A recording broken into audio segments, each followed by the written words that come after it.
All set for the jury.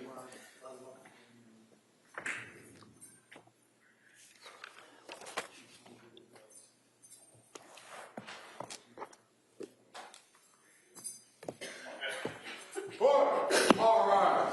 Jury's entering.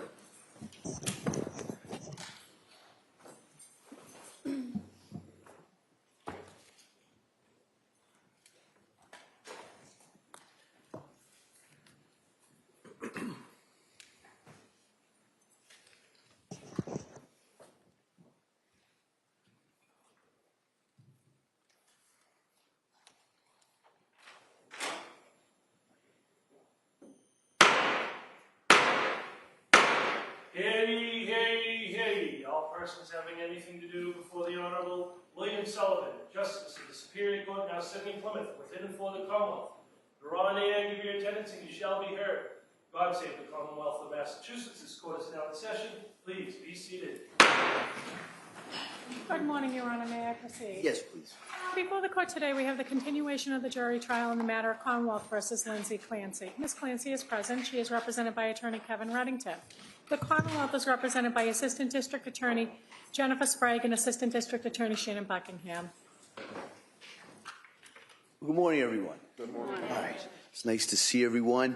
So what I'm going to do is I'm going to ask you the questions again, make sure everybody's able to follow those instructions, then go a little bit in regards to what our schedule is today, and then we'll talk maybe about kind of where we go after today. All right, so first off, let me get to those questions.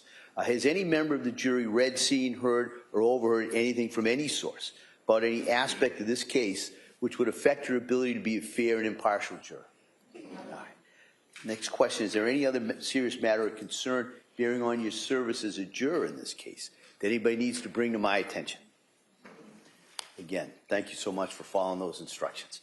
Now, what we're going to do today is we're going to return to the witness who was on the stand. Commonwealth is still conducting direct examination. After that, the defense will be given the opportunity to do their cross-examination. And I believe after that, the Commonwealth has one last witness. Okay? And so that's the anticipated lineup that we have today. And going beyond that, I'm not going to speculate too much because I've been wrong just about every time I gave you an estimate of the symbol of the schedule. But just so you understand, it's anticipated that these would be the last two witnesses. All right, and then I'll talk to the lawyers. We'll kind of see where we go from there, and then I will today, before you leave, I'll explain exactly what the next step is going to be. Okay, and so with that. We'll return, if we have the witness back on the stand, and the Commonwealth.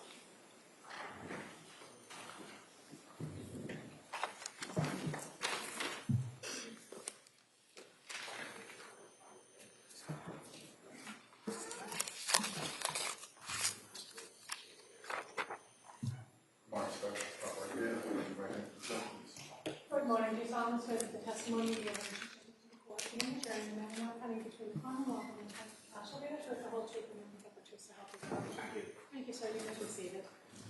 Step, please. Good morning, Doctor. Good morning, Your Honor. All right, Attorney Sprague. Thank you, Your Honor. Do you need a moment? I do.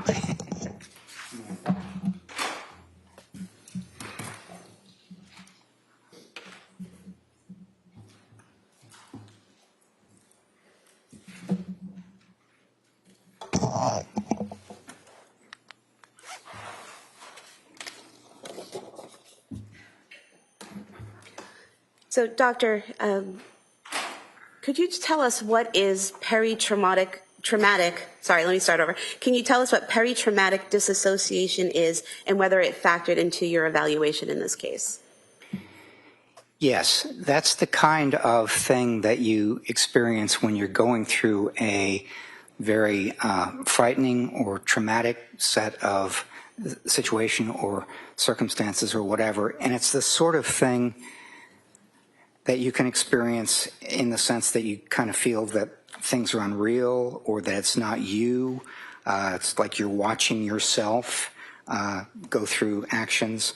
And so on. And it's the sort of thing that if you talk about it, it sounds like it could be psychotic, but it's actually a recognized, more likely to be a recognized aspect of going through a traumatic situation or set of circumstances that many people going through something like that would experience. And when you say going through something like that, are you talking about when the defendant was strangling her children? That would be one example, because that was very traumatic for her. And did the defendant show signs of peritraumatic disassociation in the records or in your conversation with her? She did. She talked about feeling like it wasn't her, like she was watching herself, like she was going through what she called no thinking, no decision making, only responding to the voice and taking action. And when she said that there was no decision making involved, did you see anything about in the records or in her detailing of what happened that was inconsistent with that claim, that there was no decision making? Yeah, this is difficult but important to say. That there are just many ongoing decisions that have to be made to accomplish a killing like this in 18 to 20 minutes. For example, why the basement? Who among the children goes first? What do you say to the kids to keep them from panicking? There are other examples, but Yeah, hold on. And so what types of decisions, without getting to what she might have said or thought, what are some types of decisions that had to be made to effectuate the strangulation of the children? Well, I tried to give some examples a minute ago, and I don't want to go too... All right, hold on. Just answer the question, all right? Don't comment on the rulings of the court. Just answer the question, please. Okay? If I could rephrase. Yeah. Doctor, the choice of where to strangle the children, does that have to be a choice of where that happens? Yes. The decision of how to strangle them, is that a decision that needs to be made? Yes. What to use to strangle the children, is that a decision that has to be made? I'm sorry, I have to object. No, overruled. I'll allow that. What to use to strangle the children, is that a decision that has to be made? Yes, it is. The order in which to strangle the children, is that a decision that has to be made? That's another example of the decision, yes. Decisions. And the way in which to kill herself, were those decisions that had to be made? Yes, they were. Now, you said that this peritraumatic disassociation seems like it would be a sign of psychosis, but isn't. Why isn't it? It's actually something that is much more commonly experienced in that kind of set of circumstances than psychotic symptoms. And yesterday when you went through the two options that you considered, that this was psychosis with command hallucinations or suicide with altruistic filicide, is your testimony that it's either or it's one or the other? It's my testimony that those were the two possibilities that seemed to have some evidence, but at the end of talking to her, testing, reviewing all the information, doing the collateral interviews, everything I did as a part of this evaluation, the evidence much more strongly, in my opinion, supported the second explanation, which was the serious suicide attempt accompanied by killing the children out of love. Now, you interviewed the defendant on 2 days, the first day and the third day, correct? Yes, that's correct. And were there any differences in her demeanor or her way of answering questions between the first day and the third day? Yes, I interviewed her and worked with her on testing for 3 days. And during the first and the second day, she was quite attuned to the question. Her recollection was good, even considering that we were more than 3 years away from some of the events in question. She had, I thought, a very good memory for dates and medications and dosages and times and other relevant details. And she continued to be attentive and responsive, good attention concentration, that sort of thing on the second day. On the third day, when we were talking about mental state at the time of the offense and the circumstances of what was going on with the alleged offense, she appeared to me much more cautious and guarded. And can you give us some examples of that? She more frequently said, I don't remember, I don't recall, that sort of thing during the third day than the second or the first. For one example, I asked her about wearing a smartwatch, which she had, carried a phone, carried a smartwatch as well. And one of the things I asked her is what wrist she wore it on. This was on the third day, and she said, I don't remember. And did you also ask her about her statement at Brigham and Women's when she woke up and said she was horrified? I did. Now, that statement was not a statement so much as it was a written. She woke up in having regained consciousness that evening. She was intubated, so she couldn't speak. But they asked her questions, and she wrote down the answer, and they asked her, how are you feeling, or what's your mood? And what she said was, what she wrote was horrified. And when you asked her about that on that third day of interviewing, what was her response? She said, I don't remember writing that, and I don't remember why I would have been horrified. And did you also ask her about the statement she made at Brigham and Women's, either verbally or on the writing it down, about how she said that one of the reasons she killed the children was because she thought they would suffer?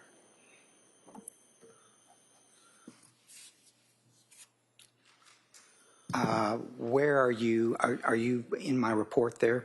Referring to the records at Brigham and Women's where she Well, told... no objection, Your Honor. She's going to leave him with the record. No, she can refer to where she's looking to direct his attention, if you reviewed those. You reviewed the Brigham and Women's records, correct? I did, yes. And the portion where it says that she told a treatment provider that she had to kill the kids to kill herself because the kids would suffer. Do you recall that statement? Yes, I do recall that statement. And when you asked her about it on the third day of interviewing her, did she recall that statement? Yes, that statement in Brigham and Women's to the attending psychiatrist was made in the context of her thinking about what happened. Well, let me see if I can find it here. Yeah, she was asked about what the voice had said on that afternoon, and her response was, it had said, you have to kill yourself so you can kill the kids. It also said, the kids will suffer without you. And when I asked her about that, whether the voice had said that, she said, no, the voice only said, this is your last chance. You have to kill the kids so you can kill yourself. So I'm going to move to strike this, not respond. No, overruled. I'll So the two differences where at Brigham, she's saying, the voice said, you have to kill yourself so you can kill the children, and that the children would suffer without her, versus after that when she says the voice only said, you have to kill the kids so you can kill yourself, is the fact that she's giving two different statements significant in your evaluation? As I talked about in my testimony yesterday, when there is inconsistency, that's something that alerts me to the possibility of inaccuracy. And two statements that are mutually exclusive or inconsistent suggest to me that there is a problem. One of them, at least, is not accurate. And doctor, did you find any significance in your evaluation to the fact that she was able to complete a phone call with her husband during this time frame of killing the children and herself? Yes, that was very unusual in my experience, to have a crucial time interrupted by something like a phone call, because one of the considerations there is that you then not only can document the time that it happened, and that helps be more precise about the time, but you also have whoever is on the other end of the phone. And this was her husband. When he called her at 5:33, she didn't pick up, but she called back immediately at 5:34. And when I talked to him during the collateral interview, one of the things he said is that she sounded, on the short call, distracted, and like she was in the middle of something, but it wasn't anything that struck him as that unusual. He said when she's home with 3 kids, she's always in the middle of something. So that was one of the reasons that it was important. And then another reason, as I mentioned a minute ago, is it helps to establish a time frame. We know when her husband left the house, which was 5:15. We know when he came home, which was around 6 o'clock. And this is not quite in the middle of it, but close to that. And so it was unusual and valuable and important in trying to establish those kinds of things. And when reviewing the records and talking to the defendant, did you notice any statements or behaviors that seemed to focus in on herself? Such as, for example, being future-oriented?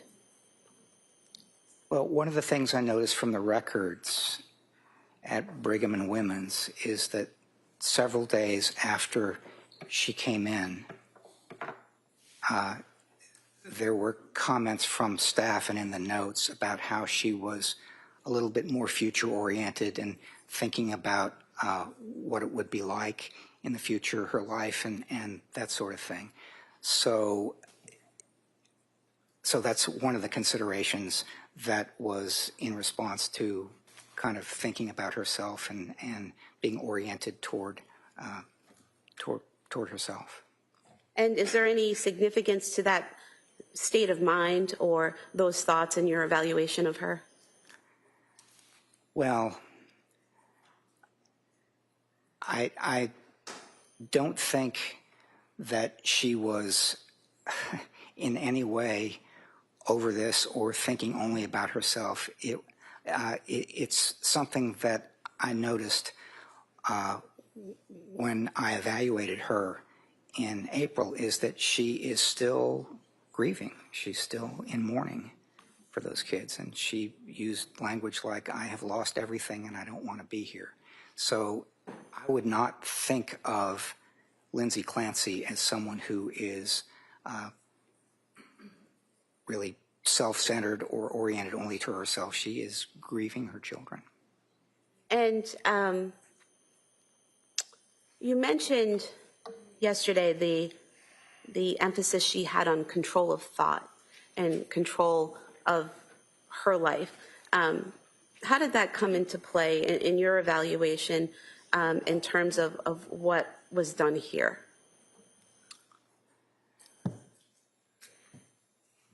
One of the considerations is why she got to the point where she decided to take her own life. And she's an individual who, for most of her life, has been disciplined and liked to control things, liked to work hard, liked to accomplish things. And one of the things that was striking about what happened with her between October and January is that she seemed to be doing her best, talking to the doctors, talking to the therapists, working on trying to get things accomplished in terms of lessening the anxiety and getting the right medications. And it wasn't working, and she couldn't help make it work. She could not control that through hard work and discipline and so on. And that had to be very frustrating, and I think got her to the point where it was very difficult for her to actually think about not being hopeless and going on with her life and so on. Now, doctor, did you form an opinion to a reasonable degree of psychological certainty as to whether or not the defendant was suffering from a mental disease or defect at the time she killed her children? I did, yes. And what is that opinion? That opinion is yes, she was. She was experiencing bipolar II disorder, depressive symptoms, and there were other things that were exacerbating that, making it worse. One is the sleep problems and probably the continued adverse reactions to medication and so on. But yes, in my opinion, she did have a mental disease or defect on January 24th. And doctor, to a reasonable degree of psychological certainty, did you form an opinion as to whether or not the defendant appreciated the criminality or wrongfulness of her conduct when she killed her children? I did, yes. And I'm at the end of my report, I was very careful about how I phrased this, and so Sustain. If you could just answer the question regarding your opinion. So yes, you formed an opinion? I did, yes. And what is that opinion? That opinion is that she retained an awareness of the illegality of killing others, including killing her children. Her moral awareness of the wrongfulness of this killing was influenced by her strong desire to die and, if she were dead, not to leave her children behind. Some of this perception was realistic. For example, my children will suffer without me because they would have suffered, I think. And some of it was distorted. For example, nobody else can care for my children. But her awareness of the illegality and moral wrongfulness of such killing is best appraised by understanding these acts as a serious suicide attempt combined with altruistic filicide, killing her children out of love, rather than as a response to command hallucinations.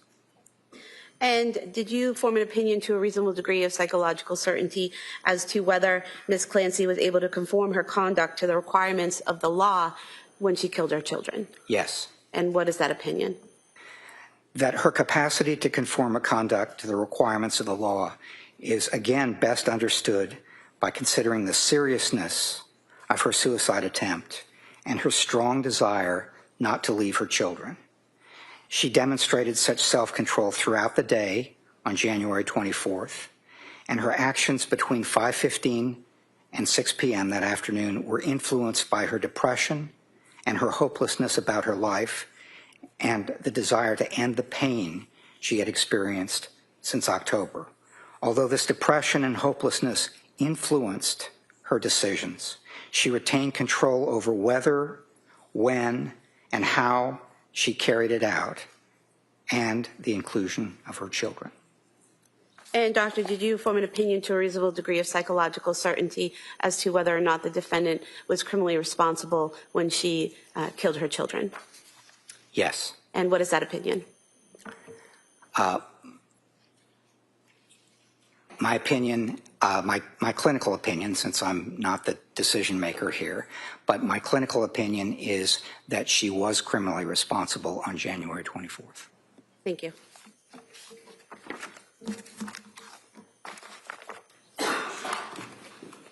Your Honor, I'd move to submit the PowerPoint for identification. I'm sorry? I'd move to submit the PowerPoint Oh, for identification. for identification. Okay, thank you. That may be done.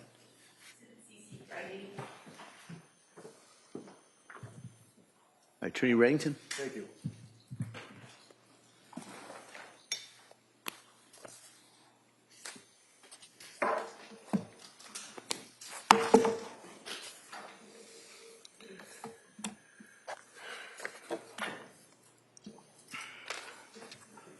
Sorry.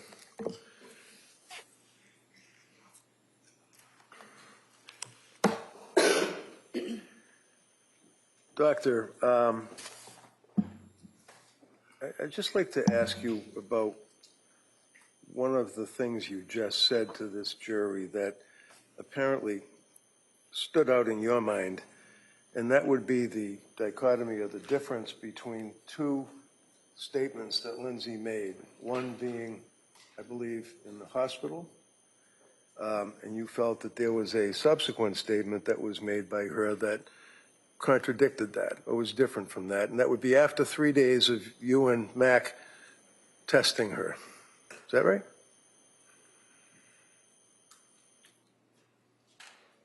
Can you just say, is it right or wrong?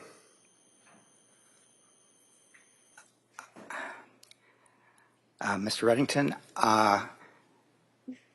it's not quite right. Okay, why don't we do it this way? You Yeah. just told this jury that Lindsay made a statement to you at the conclusion of the 3 days that you and Mac were questioning her and testing her and interviewing her. Is that fair? Yes or no? What I would say is, Yes or no? no. Did you tell this jury, in addition, that Lindsay made a different statement when she was in the hospital? Yes or no? What I said to the jury I'm is, asking you, sir, did you make that statement to this jury? what I intended to say. No, not what you intended. Can you answer my question? Yes or no? No. Now, is Dr. Heilbrun aware of the concept of post-intensive care syndrome?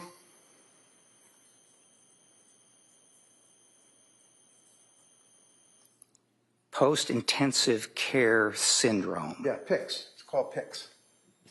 No, I have not heard of post-intensive care syndrome. Dr. Heilbrun aware of when a person is coming out of major surgery and has been subject to anesthesia, that it is known that they have delusions, hallucinations, make statements that don't make sense. Are you aware of that, sir? Yes, I'm aware of that. And is that from your personal experience, professional experience? Because you didn't know what PICS was when they asked you, right? Yes, it's not from my personal experience or my professional experience.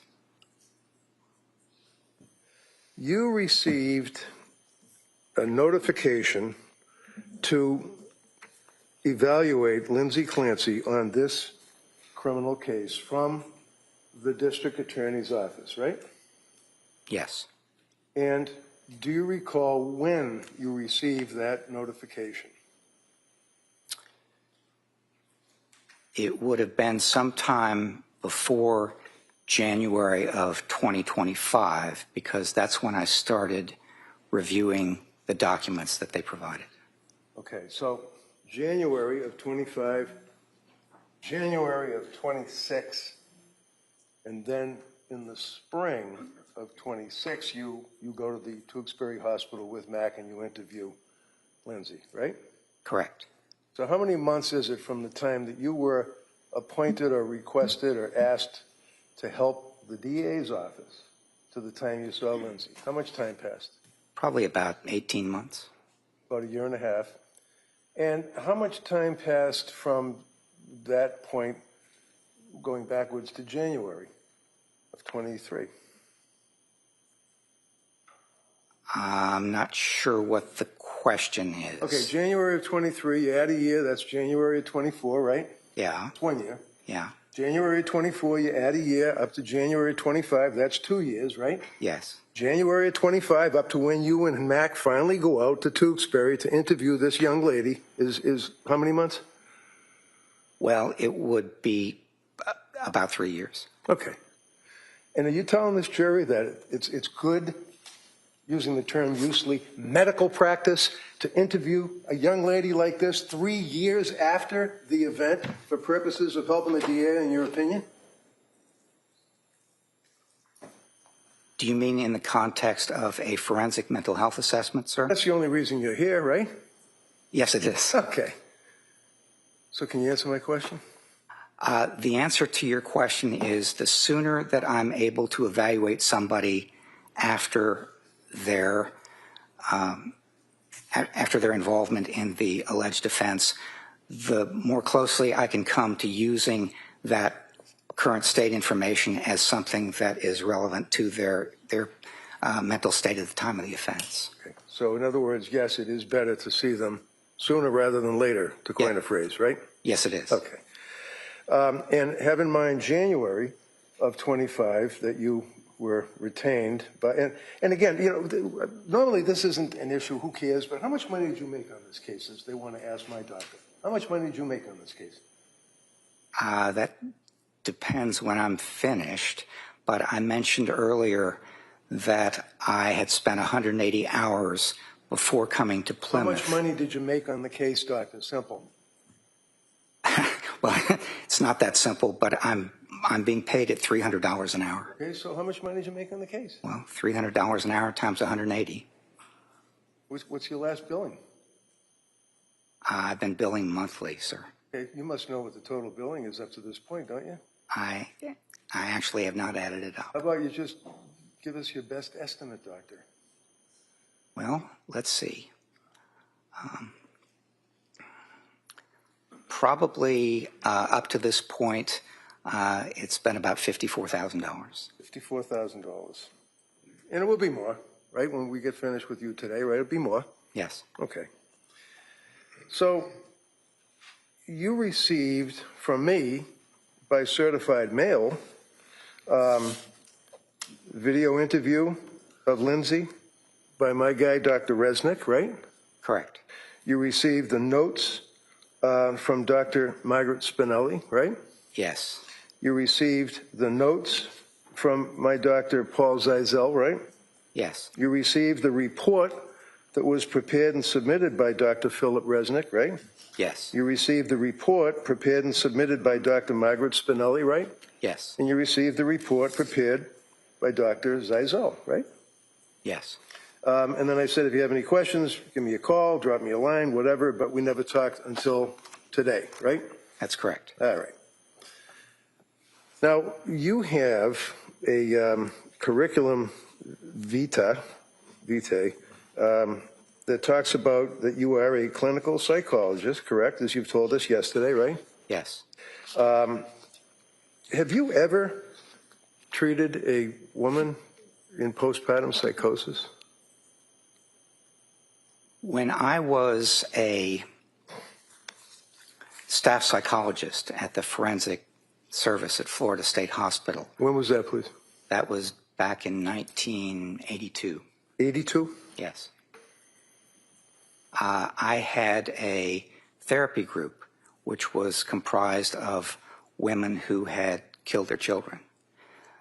They were severely mentally ill, and at that time, it was important to recognize the severity of their mental illness, and so I worked with them in a group at that time. Okay. And this is 44 years ago? Yes. All right. And where was it? It was at the Florida State Hospital in Chattahoochee, forensic unit, forensic service. How many of these people did you have a chance to interview in group or whatever you did? There were 4 or 5 in the group. 4 or 5, okay. Well,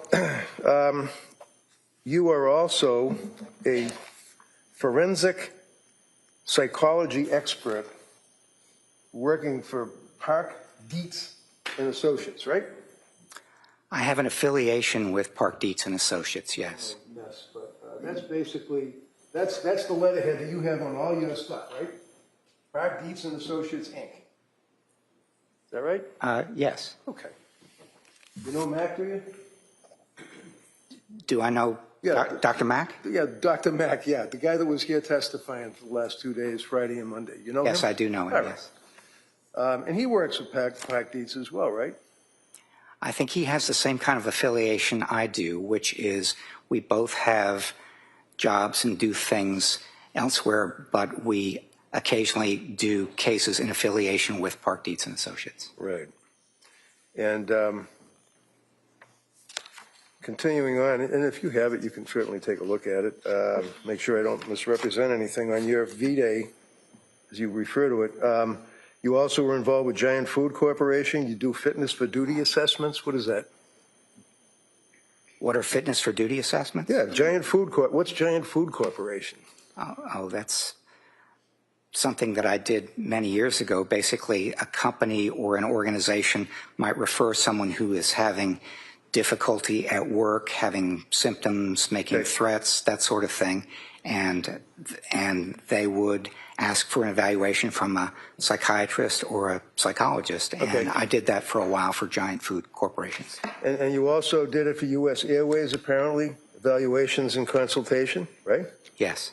You also did it for the Texas Education Commission. You put in your resume the forensic clinical site visitor, Sam Houston State Hospital or University, right?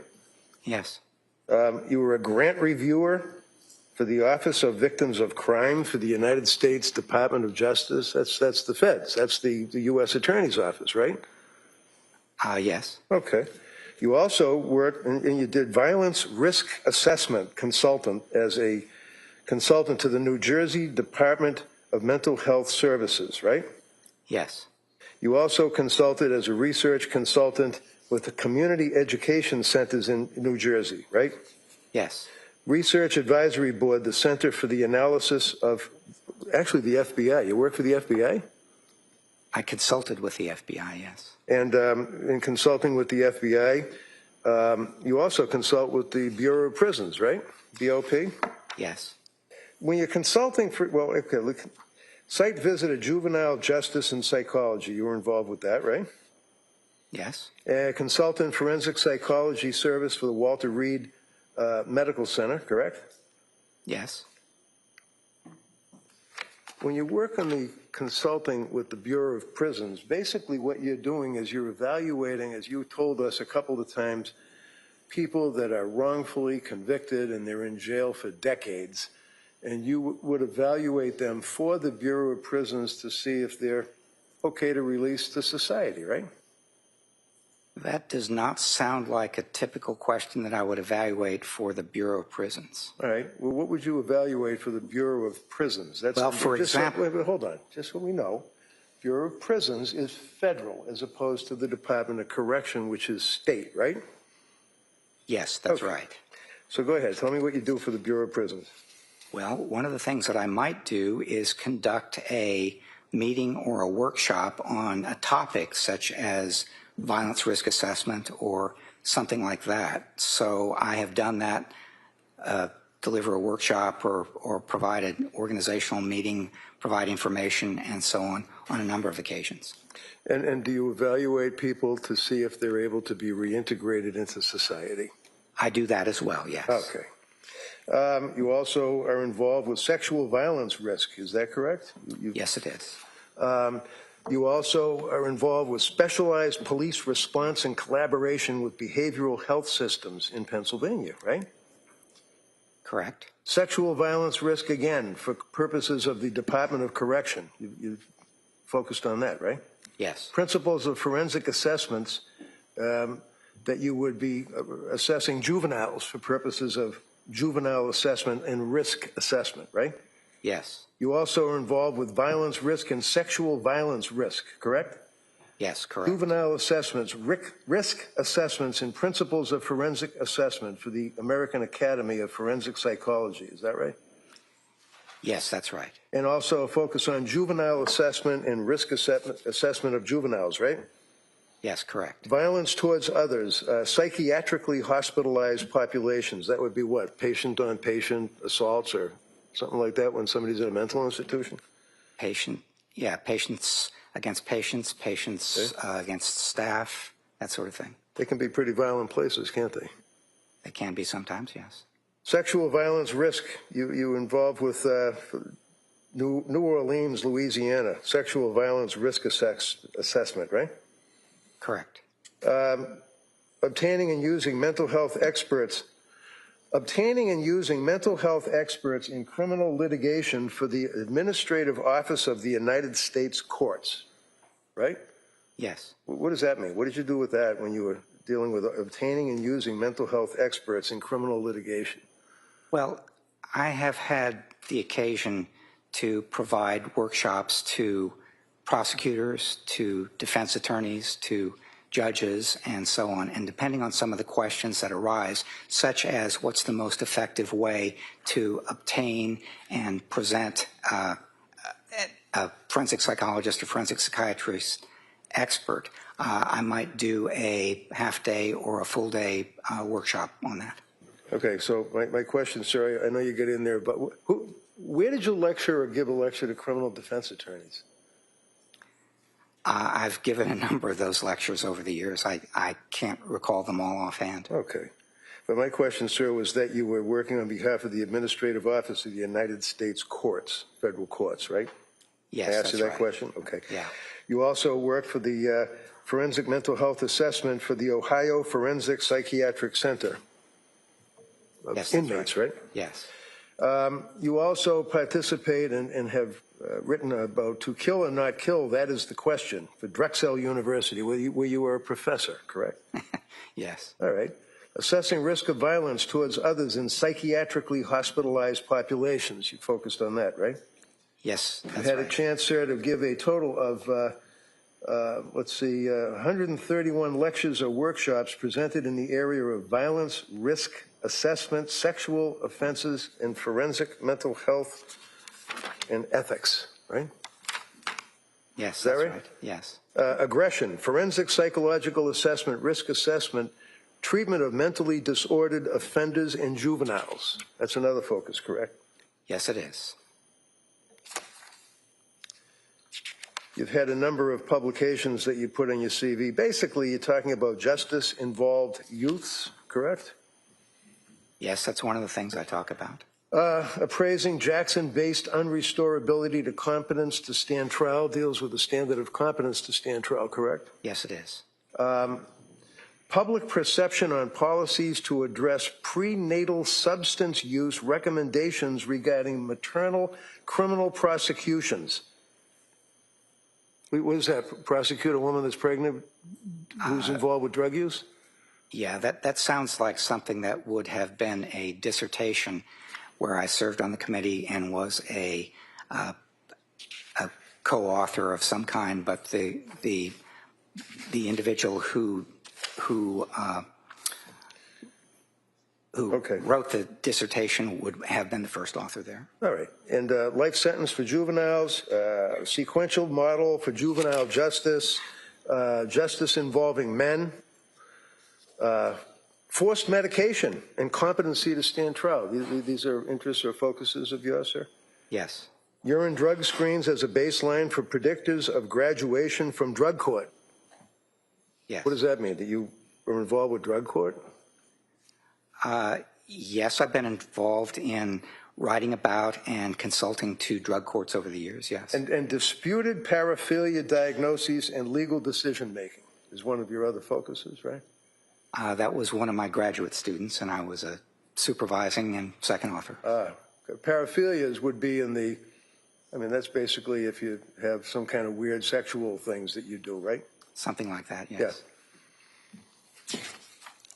Continuing on, juvenile, a lot of juvenile focus on your resume, correct, sir? Yes, there's a fair amount of juvenile work that I've done over the years.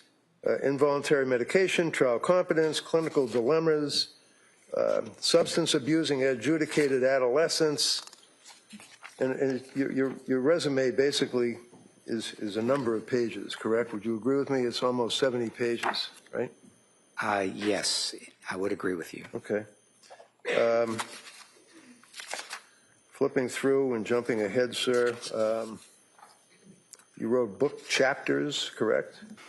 Yes, that's correct. You dealt with forensic mental health assessments, principles, and standards of care, right?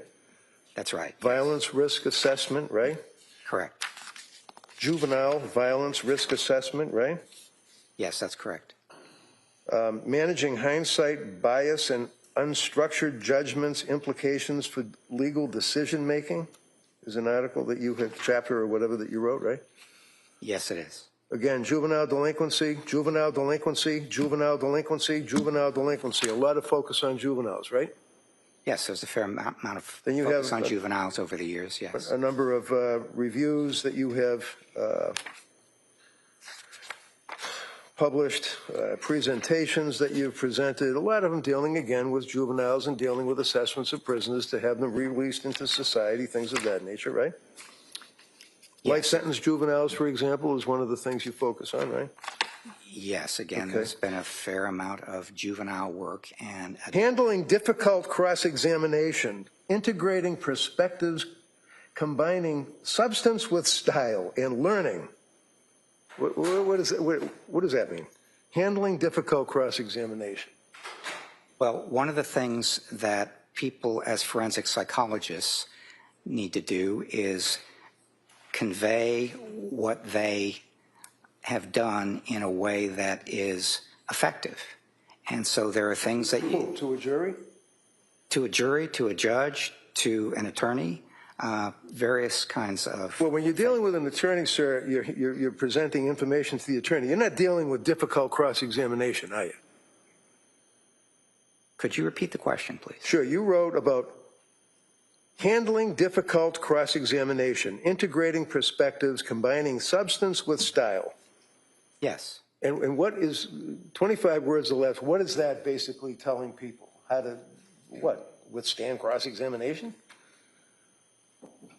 It's how most effectively to convey the results of the evaluation that you have done. And then, again, just hundreds of articles on topics that the jurors can look at because your resume is in evidence. Finishing it off on that end, sexual abuse behavior, juvenile forensic mental health, violence risk assessment of juveniles, behavioral measure of sexual offense behavior, influencing third-party informant observations dealing with juveniles. Should the courts coerce offenders into substance abuse treatment? Is there one article, one, that you wrote about a woman who is pregnant, who is undergoing postpartum depression, and God forbid, psychosis? No. But you did write an article 49 years ago. You published an article on psychosis in 1977 with your dad. Before, well, you were in college, apparently, right?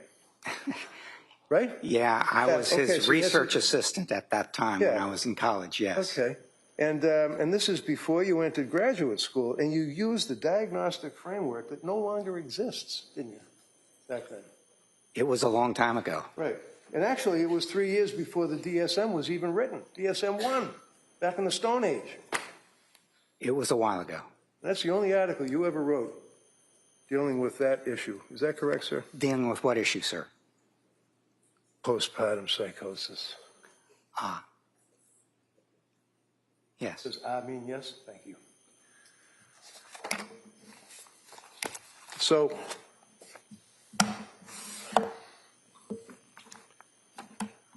you make arrangements with the district attorney's office to get all this discovery that I sent you, that the DA sent you, police reports that you went through with the jury, and you read it, right? Yes, that's right. And you must have talked to the DAs before you saw Lindsay, right? Yes. Okay. How many times? I don't remember how many times. Well, you billed them for it, I'll bet, right? Any time I spend on a case like this, I record and it gets billed. Of course. So you do have records, but who cares at this point? I mean, you're here testifying based on your opinion at the request of the prosecutors, right? I'm here based on, yes, at this point I've completed the evaluation and don't remember things like how many times I talked to the DAs. That's part of it. But basically, in your conversations with these two prosecutors, sir, did you talk to the state police at all, detectives? I reviewed a massive amount of reports, some by the state police, some by other individuals. So I reviewed records for many, many hours. And when you got involved with this case 3 years later, or 2.5 years later, you'd agree with me that it was quite publicized, right? Yes, I would agree with that. You've heard of confirmation bias, I'm sure, right? I have indeed. Yes. And however many times you talk to the DAs and review the information, would you agree with me, sir, that before you met with Lindsay in Tewksbury, you pretty much had an idea that this woman was a beast. Killed her 3 kids, didn't you? I would not agree with you at all. So you had an open mind when you went in there to Tewksbury to see and speak to for 3 days, Lindsay Clancy? I did my best to have an open mind, yes. You told us yesterday you had some difficult decisions to make, correct? Yes, that's correct. So when did you first meet Heilbrun? When did I first meet him? Yeah. That probably would have been late 2025, early 2026. Okay. Around the same time that you first got involved with the case? No, it would have been considerably after I first got involved with the case. Where did you meet him? Where did I meet him? That's what I said. Where did you meet him? Virtually. Oh, virtually? Yes. Okay. So it's like a Zoom thing or FaceTime or something? Exactly. Did you ever meet him in person before you went to Tewksbury? No, I didn't. So did you guys have a plan to meet up somewhere before you went to evaluate Lindsay? In the lobby of the hospital. Okay. Did you stay somewhere the night before? I did, yes. Yeah, where'd you stay? I don't remember. You don't remember? Were you with Mac that night? No. No? Did you stay in a private house? No. You stay in a hotel? Yes, I did. Wasn't a van down by the river, for sure, right? I don't remember the name of the hotel, but it was a hotel in Tewksbury. All right. So you're in a hotel, you meet with Heilbrun Mac in the parking lot, and then you go into Tewksbury Hospital to meet with this young lady, right? Correct. And the 2 of you, day number 1, you spend how many hours, the 2 of you, questioning her? 4.5. And day number 2, you don't bring Mac with you, you're by yourself, and you administer the psychological testing, correct? Correct. And how long was that, sir? 3 hours. And day number 3, how long did you speak to Lindsay in the hospital? 3 hours. So what was your total period of time over a 3-day period that this young woman was dealing with you and Heilbrun Mac? 10.5 hours. So for 10.5 hours, this young lady is in a room, in a wheelchair, being questioned by you and Heilbrun Mac while she's on medication, right? Yes, that's correct. And she was still answering your questions, trying to be cooperative and being affable and friendly, you put in your report, right? Yes, that's right. Did at any time she express to you that she was tired and wanted to take a break? We offered her in the beginning. My question, sir, was... Objection, if you could answer. No, he's not going to, he's going to No, answer my... hold on. Why don't you ask the specific question, Doctor, if you could listen to that question, okay? My question, sir, was at any time did you or Heilbrun Mac offer to her to take a break? Yes. Did she accept that offer? Once she did, and once she did not. And basically indicated that she wanted to get through this interview and get it over with, right? Yes. You weren't her buddy going there to talk to her those 3 days, were you? No. She knew that you were there on behalf of the district attorney's office to testify against her in a trial and say to a jury that she knew and was able to conform to the law when she killed her 3 kids. Isn't that right? No, that's not right. So,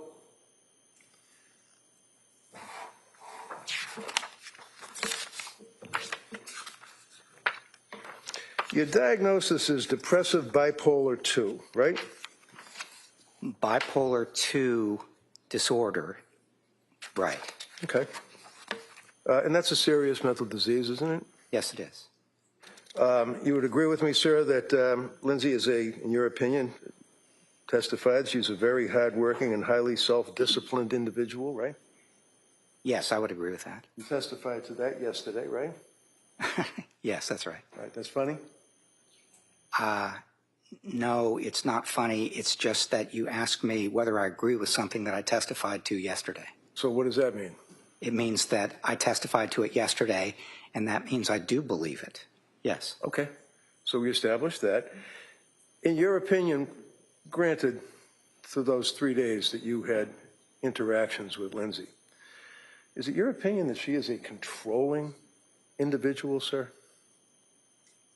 It depends what you mean by controlling. Well, let me ask you, for example, would you agree that if a young mother prepares lists for a babysitter, for example, to chop up the carrots and dice them up small, and how to prepare the spinach, and how to prepare the chicken McNuggets, and then leaves them in a note and puts them on the kitchen table, is that controlling, in your opinion, of that individual?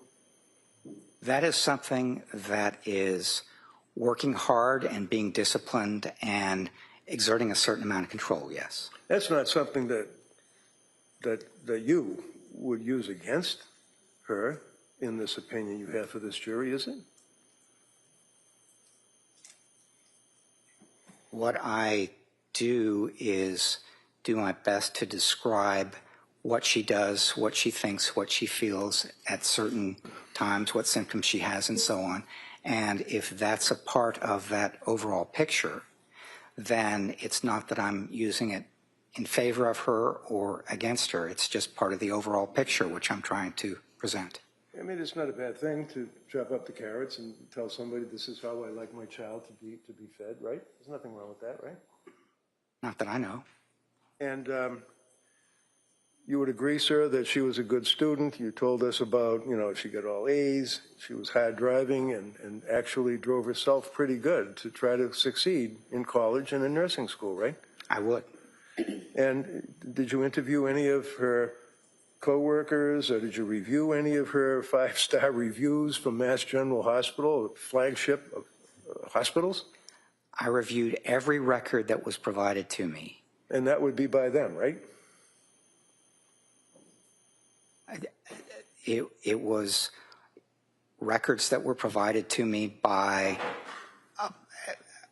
individuals who were a part of the investigation, and a lot of that were interviews with people who had known her before or were currently friends with her, things like that. Okay, so things like that. I'm asking you, sir, about with her 7-year career as a nurse, labor and delivery nurse at a very, very well-established hospital. Did you talk to any of the nurses that she worked with, or did you review any of the records of her work reviews? Anything like that? No. Would you agree with me, sir, that she also, by all accounts, is and was an incredible mother, taking care of her kids? I would describe her as a very good mother, yes. And in fact, sir, in the past 6 weeks or 5 weeks, there hasn't been one person that's had one thing bad to say about her other than these two. Isn't that right? Sustained. Did anybody, to your knowledge, come into this court in front of this jury and say that Lindsay Clancy was a bad wife? I don't know. How about bad mother? Again, I don't know. So in your readings about her as a mother, you were able to see that she would sing to her daughter when she put her to bed. That's in the reports. You read the reports, right? You might have to ask me that question. You know Rascal Flatts? I'm sorry? Rascal Flatts. You ever heard of them? No. Okay. So if I suggest to you, sir, that Lindsay would sing to her daughter every night, is that important to you in your evaluation? Yes. You didn't know that, though, apparently, right? I knew that she was very good with her kids, paid a lot of attention to them, spent a lot of time with them, and really enjoyed it. Even right up to within hours of their killing, she was making snowmen with them, right? Yes, she was playing with the 2 older children out in the backyard. And then bringing her life experience, which you testified yesterday that she never had any abuse in her life, was raised by loving mother and father, good student, hard worker, great mother, good friend, wonderful wife. She then randomly decides to kill her children by strangling them. It's the facts we're dealing with, yes, sir, right? No, not right. So, one of the things you testified to yesterday is that, and you went like this and said that this is difficult, but then you were able to power through and tell the jury that Lindsay didn't like to leave her kids alone. She got anxious about that. Remember telling that to the jury? I do. And this is one of the things that you kind of hang your hat on that you felt was important in your evaluation, right? It was important. It was an important part of my evaluation that she did not like to leave her kids, and it made her anxious. Yes. That's not a bad thing, is it? For a mother not to want to leave her children and be anxious when they're out of her home, right? Well, it depends. It could be difficult and so on, depending on how anxious and even disabling it was, if she just couldn't leave her kids. But on the other hand, if it just reflected that she was close to them and wanted to be with them and wasn't a problem or disabling, then it's not a problem. Did you know, sir, that Pat's mother and father would come over to the house and babysit for the kids when Lindsay and her husband would go out to dinner or go out to a movie or go out with their friends? Did you know that, sir? Yes. Did you know that the children were actually in learning Sprouts school? Did you know that? Yes. They had to leave the house to go to school, didn't they? Yes. She wasn't anxious when they would go to school, was she? It made her a little anxious to drop her kids off. She didn't like to be separated from them. Well, that's because the kids many times, not on occasion, would cry, like little kids do when you drop them off somewhere, right? I don't know if she was anxious only when they cried. You know that in addition to the date nights, in addition to socializing with friends, in addition to the children leaving to go to the Little Sprouts school, you knew that there were a number of occasions that Lindsay alone or Lindsay with her husband would leave the kids and go out and do any number of things. Shopping, socializing, go to Boston, things like that. You know, did you ask third-party contacts about that? I asked Patrick about that, and one of the things he said is that it was difficult for her to leave the kids, and he used as an example date night for their 5th anniversary. It was hard for her to leave. Was that in 22? Was date night for their 5th anniversary in 22? Mention it to the jury. Was that in 2022, their 5th anniversary? Your anniversary is in December, right? I don't know what year it was in, Well, Mr. Reddington. What was the problem? What did he say, third-party collateral? What did he tell you? What he said in response to that question is that on date night for their 5th anniversary, she was anxious about leaving the kids. Right. Did they ultimately go out that night? They did. You know where they went? I don't. Did she have fun? Did she appear to be enjoying herself away from the kids? That was not part of the question I asked him.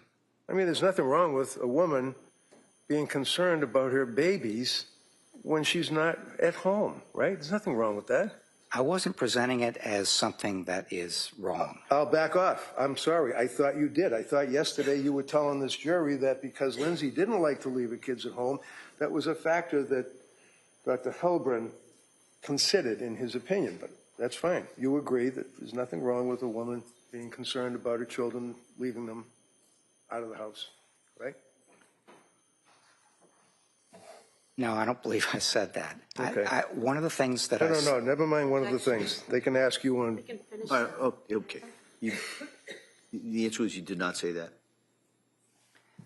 Judge, I'm getting a little confused here between... Well, listen, no. Let's see if my question is not that confusing. Okay.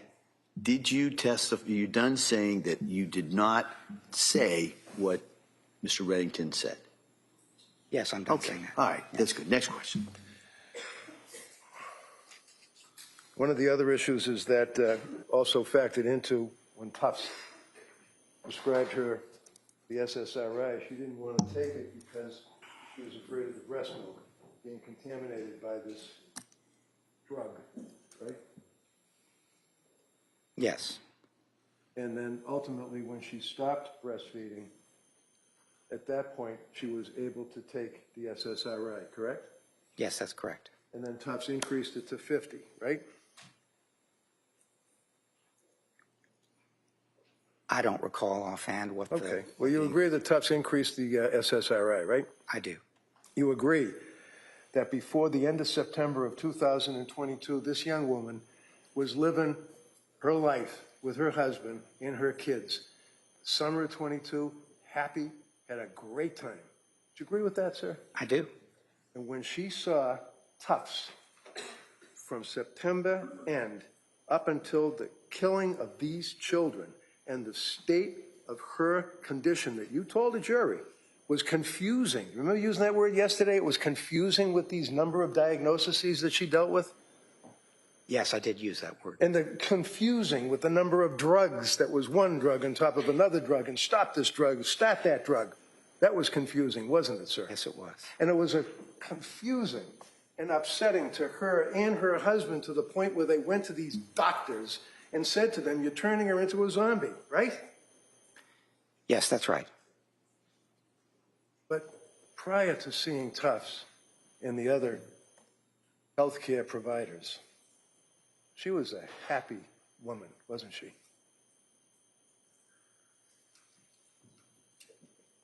She was in many respects happy, pleased with her life. So she wasn't happy in an unqualified way, but she was, yes, she was very happy with certain aspects of her life. So as September turns into October, middle of October or thereabouts, how is she doing at that point between her depression, anxiety, drugs prescribed? How was she doing? She was anxious about going back to work, but she hadn't started taking the drugs that were prescribed. Let him finish. Go ahead. Go ahead, Doc. Yes. In September, she was anxious about returning to work. She had not yet started taking the medications that Dr. Tufts had prescribed, though. How about a text that she had sent to her mother on October 20th, sir? I know you indicate in your report that you had a chance to review all of the computer searches, text messages, Apple Watches, all that stuff, right? Yes, that's right. All right. Read that text, please. October 20th. This is a text that she sent to her mother. Read it. Would you like me to read it out loud? I'd like you to read it out loud. All right. Mom, will you please come up and stay with me for a bit? I'm really sick. Something is wrong. I had horrible insomnia all night, and I just don't know how I'm going to get through the day. I started taking the medicine my doctor prescribed for anxiety, and I think it's made things worse. It's just really scary, and I don't want to be alone. Did her mother come up the next day and stay with her? Oh, I don't know. I'd have to go back and look at the records. I'm sure. You know, sir, that she actually climbed into the bed with her mother to sleep with her mother when the mother was staying with her during this period of time? No, I didn't know that. In the middle of November, sir, she texted her mother-in-law, which would be Pat's mother, Sue. This would be Sue Clancy, who was also a labor and delivery nurse, right? Yes, that's correct. She texted Sue while she was at work as a nurse, right? Yes. And Sue was in the emergency room and actually realized that Lindsay was at the hospital and stated that she felt unwell. Is that right? Yes. Did Sue see her in the hospital, if you know? I think she met with her in the emergency room. Okay. And then her mother-in-law was trying to help her out and referred her to another person that was a friend of a friend, so to speak, right? To help her out? The nurse practitioner, is that who you're talking about? Yes, yeah. Yes, that's right. And she was able to meet with that individual, Paul, until she left, I think like a week later. She went on to another job, right? I think that's right, yes. And that's when she saw Nurse Gelada. Was that correct? To my memory, that's correct, yes. And then would you agree with me, sir, that at this time frame in November, she was having real difficulty with sleep disruption, yes? Yes, I would. You had concerns all along about this, starting in mid-October, about the impact of the medications on her insomnia, correct? Yes, insomnia was one of the first problems that she experienced when she started taking the medication in October. And she expressed the fact that she believed that the medications were obviously having an adverse effect on her. They were damaging her brain, right? She did express that view, yes. And then she still, however, had a positive outlook and was hoping that things would turn around in her life and that she could get back to being herself, is a quote, right? Yes, that's right. But instead, and I quote your words yesterday, it got worse. Yes. Late in November, she's still having a lot of trouble sleeping. She thought that she was close to, and I quote, the end of her rope. Bad analogy, but nevertheless, that's what she said, right? Yes, it is. She was feeling off, disconnected, sort of like a zombie, your words, testifying here yesterday, sir, correct? Correct. She was reporting at this point panic symptoms, concerns about the benzodiazepines, correct? Yes. Indicated that she was disoriented and forgetful, correct? Correct. You told us that she stated that she was disconnected from her body. Isn't that correct? That's how she described feeling, yes. Could not relate to people, felt that she was in a disassociative state. Isn't that right? Yes, that is right. Thought that the medication was resulting in this type of development in her life, correct? She felt the medications were contributing to this.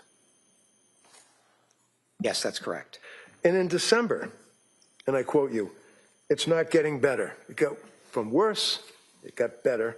Well, actually, not better. It got worse again, didn't it, in December? December was probably the worst month for her, as she described it. And in December, sir, you recall that she indicated, and I quote from your testimony, horrible intrusive thoughts. She had thoughts about harming herself, potentially as she continued to experience these thoughts later into December, correct? Yes, that's right. These thoughts, did anyone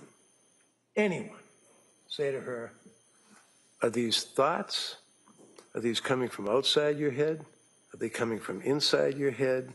Are they male voices? Are they female voices? Anybody ask anything about thoughts, what they were? According to the medical records, not according to your guess. That's a standard kind of question when you're My being question, treated. sir, is you read the medical records. No, overruled. Can you answer that question based on Dr. Heilbrun's review of the medical records of what this young lady went through in that hell that she was living?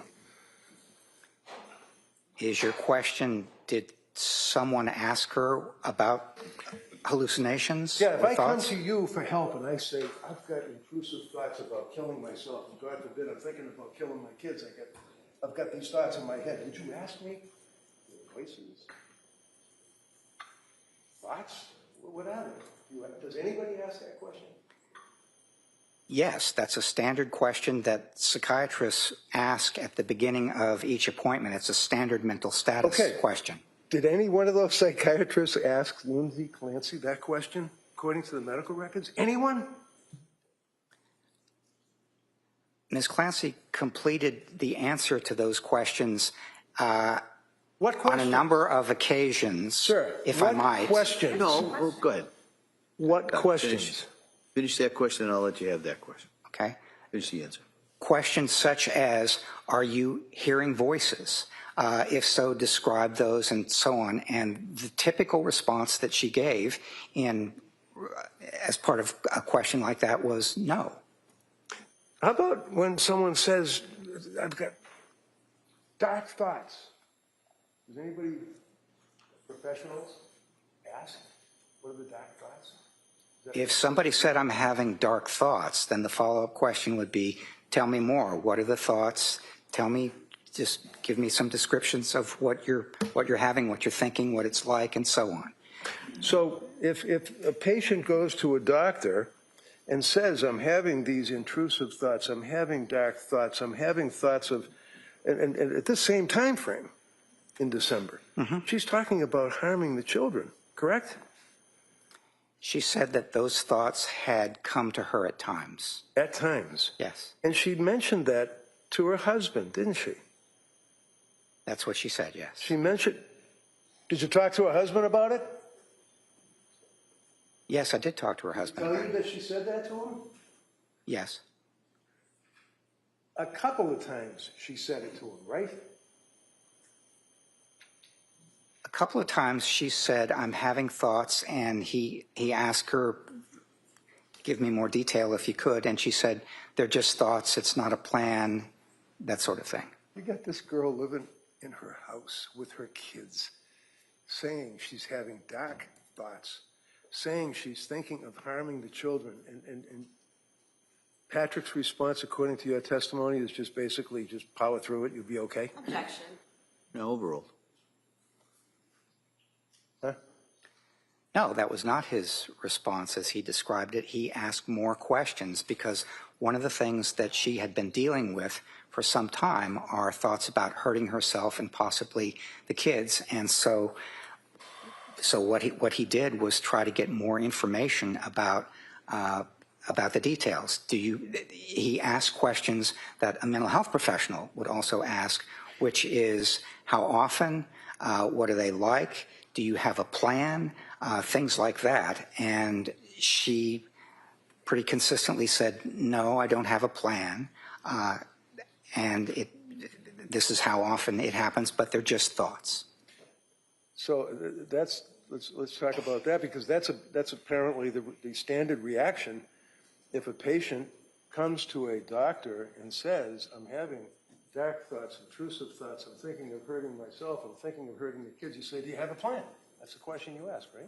That's one of the questions that you ask, If yes. the person says, nah, I don't have a plan, I'm just having these thoughts, then you just basically move on, give them more drugs. What do you do?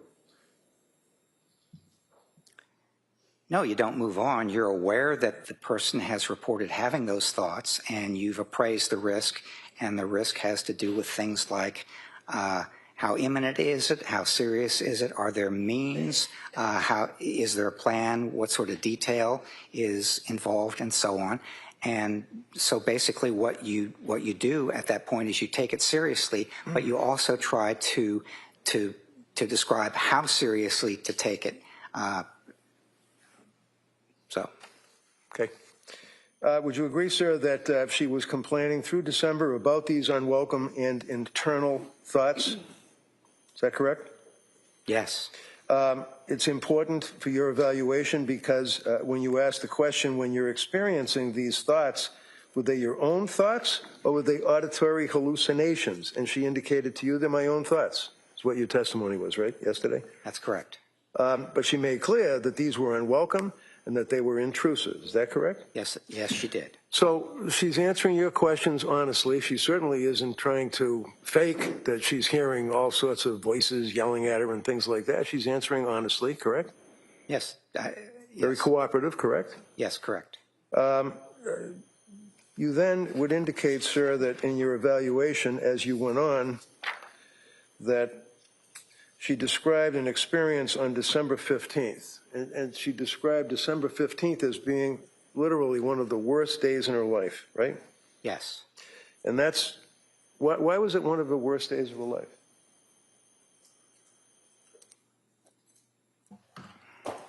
Well,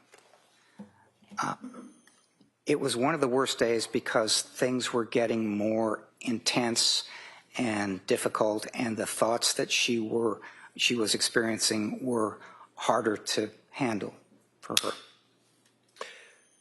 As a result of that, her husband, Pat, took her to the hospital, right? Correct. And you indicated that it looked like she was having general anxiety symptoms, right? That's your testimony yesterday. It looked from what the records reflected that anxiety was something that they were focusing on her experiencing. And then you said in your testimony, but not so much the postpartum.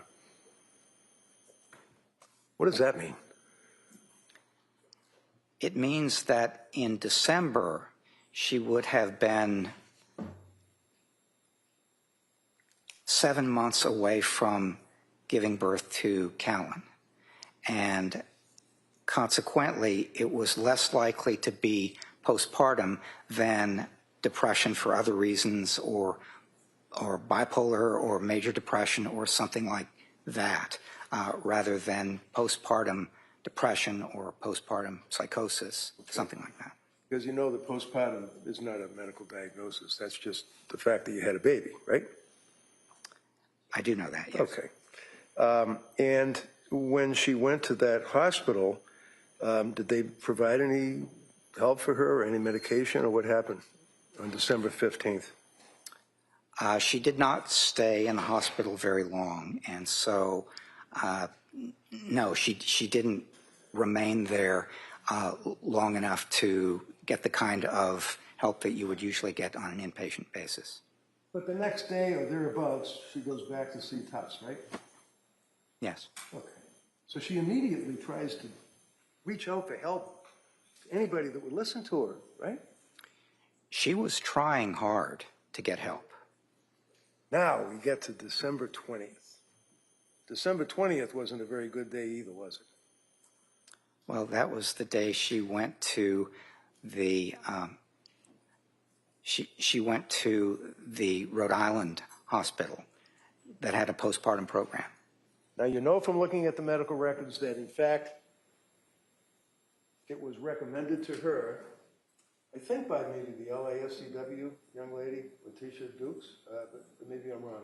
They're in the records. Someone told her to get in touch with this Rhode Island hospital, right? Yes. They specialized in postpartum care for women that possibly are going through postpartum psychosis or postpartum depression, right? Yes. And Pat, her husband, took her and dropped her off, and then he went skiing with Cora. Is that correct? Correct. And he dropped her off in that hospital, and she was evaluated by a doctor and some people, correct? Yes. And you reviewed those medical records, right? I did. And when you reviewed the medical records, did you see that she was also involved in group discussions and crayons and coloring and things like that? Yes, I did. Yeah. Did that help her out, do you think, coloring? There's a number of things that they try to do. I think coloring as such would not be helpful, but Okay. there's art therapy and there's various other kinds of things that people are involved in. All right, so various other things that people are involved in. So I assume the people you're referring to would be the employees of the hospital. Or the patients who are attending the postpartum program. Okay. So what exactly was the program? What did they do? That one day that she was there for 8 hours. What did they do? She wasn't accepted as part of I that didn't program. ask you about that. I asked you, what did they do? Well, they evaluated her, as my understanding from reviewing the records. And then what happened, sir, when they evaluated her? They evaluated her and they indicated that she was not appropriate for their program. And you testified yesterday that, and I quote, they said she did not necessarily fit into their postpartum program. They did offer her 3 other programs. Remember that, sir? Yes. Okay. And then you indicated that patient was offered several options, including inpatient treatment for medication management, right? Yes. A partial hospitalization program focused on general mental health, Yes. right? Yes. Where was that program? I don't know. Or continued outpatient management, right? Yes. What is that, like going to see Tufts? Outpatient management? Yes, that's living at home in the community and being treated by a psychiatrist, which is what Dr. Tufts was. Right. Well, okay. So patient plans to follow up with her outpatient provider for guidance, is what you said yesterday, right? Yes. And she did the next day, right? Yes. And do you think that a doctor who has been licensed as a physician psychiatrist, advertising that they specialize in postpartum, postnatal issues, is qualified to treat a young woman with this symptomology that she brought to that desk, to the television set? I don't understand your question. Well, you know that she never met, Tufts never met this girl. She never met her, ever, until she sat in that witness stand. I understand that their treatment was done remotely. Was remotely? So when I say the television, that's what I mean. It's like you're on Zoom, you're on whatever. I apologize for that. Yes. Yeah. So she went the next day, and actually remotely accessed a meeting with Dr. Tufts, right? Yes. And then she went back onto her schedule with Dr. Tufts, but that didn't help so much. Is that correct? You indicated that she was still numb. She was still having suicidal ideation, things of that nature, right? Correct. Okay. One of the things that you said, though, sir, yesterday is that her admission to the hospital was because they did not feel, and I quote, that she did not necessarily fit into their program. You recall that? You mean their failure to accept her into the day program? Their failure to help her, period. They told her to leave. It's my understanding that what they said was that you don't fit with our program because it's not a postpartum phenomenon, and that's what the program is about. Did you really read those records? Yes. Seriously? Yes, I did. Okay. And So I tell me wrote again. something about, in my report, I wrote something about it. Wait for the next question, okay? Yes, Your Honor. So you read the records from that Women and Infants Hospital in Rhode Island. Yes. On this jury, right? Yes. And what was the word, the language, the word salad you just said to me that they didn't accept her because of what? Objection. Yeah. You can rephrase that. What was it you just said to this jury they wouldn't accept her? Why? It was a day program for women experiencing postpartum difficulties. And their evaluation of Ms. Clancy was that her difficulties were more related to general mental health, but not particularly to postpartum difficulties. And so she did not, Go ahead. if I might, Yeah, you might. if she might be more appropriate for somebody, she might be more appropriate for a general mental health program, but not so much for a postpartum day program, which is what they had. So they didn't say that you don't need help. They just said that you don't fit with our program. Would it surprise you to know, sir, that they said that she didn't fit with their program, as you put it, because of the overlay of over-medication that her doctors had caused to that point? Do you have any memory of that at all? There were questions that they raised about the medication. It wasn't just questions. They said that's the reason. The secondary diagnosis as to why they wouldn't accept this young lady is because of the medications that she had been prescribed. Over-medicated. Do you recall seeing that in those records? Yes, I recall a diagnosis of depression, which was not specified further because there were medicine complications. Do I have to get the medical records and read them to you? I actually have something in my report, so Good. I can read it back Can to you you. pull it out and tell me Yes. what the discharge diagnosis was?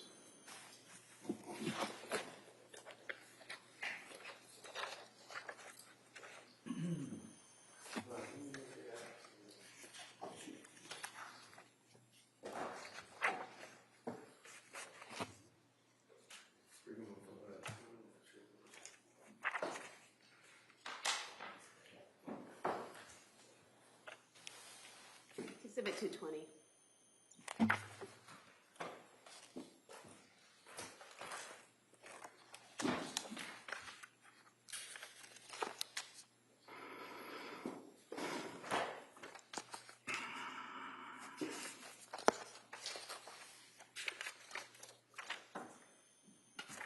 Which ones are you looking for? 220, I guess. Women and Infants Hospital record.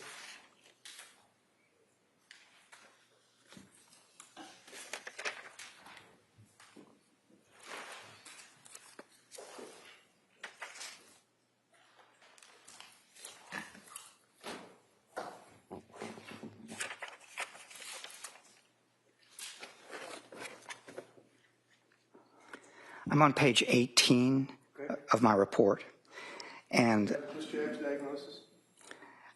the records indicate a diagnosis of generalized anxiety disorder and depressive disorder without further specification, and I quote, due to adverse drug effects. Anything else? Yes.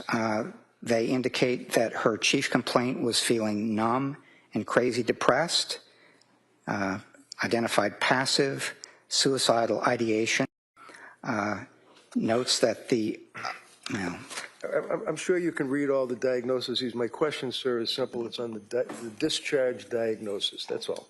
yes, the discharge diagnosis was anxiety and depression. And secondary to what? They didn't specify more about the Why don't you just depression read it? because it was due to adverse drug effects. Okay. And in your review of the record, sir, did you then see that the doctor at the Women and Infants at least was concerned enough about the overprescriptions that she reached out to Dr. Gelada to speak to her? Dr. Gelada? Sorry, nurse practitioner Gelada. Yes. Yeah, okay. It's like Captain Major, that type of thing. But Gelada, you know who she is, right? I do, yes. Okay. Did they reach out to nurse practitioner Gelada? I did not see that in the records. Can we break here, Judge, because I got to get the records? All right. All right, it's 11 o'clock. So why don't we take the morning recess at this time, and we'll come back shortly. Okay? Boy, all rise, please. Good. I close the notebooks. Okay.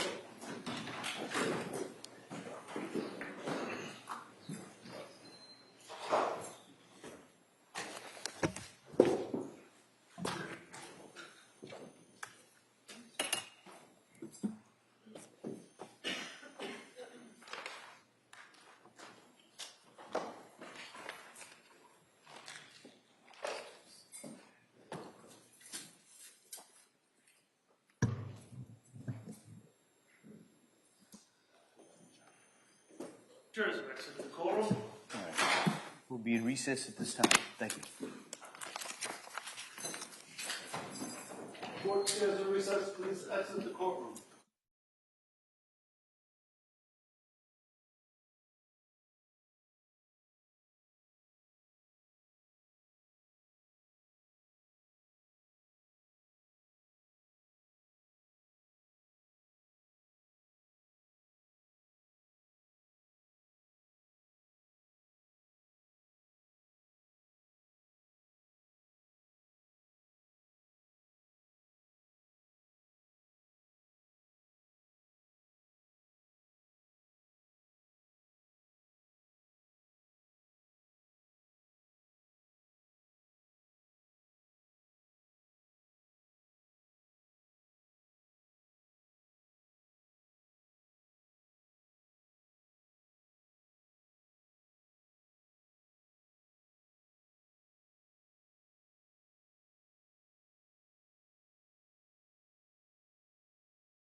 Court is back in session. Please be seated. Your Honor, for the purpose of the record, we return back to the trial of Commonwealth versus Lindsay Clancy. All parties are present, excluding the jury. All right, we ready for the jury, counsel? Okay. Yeah.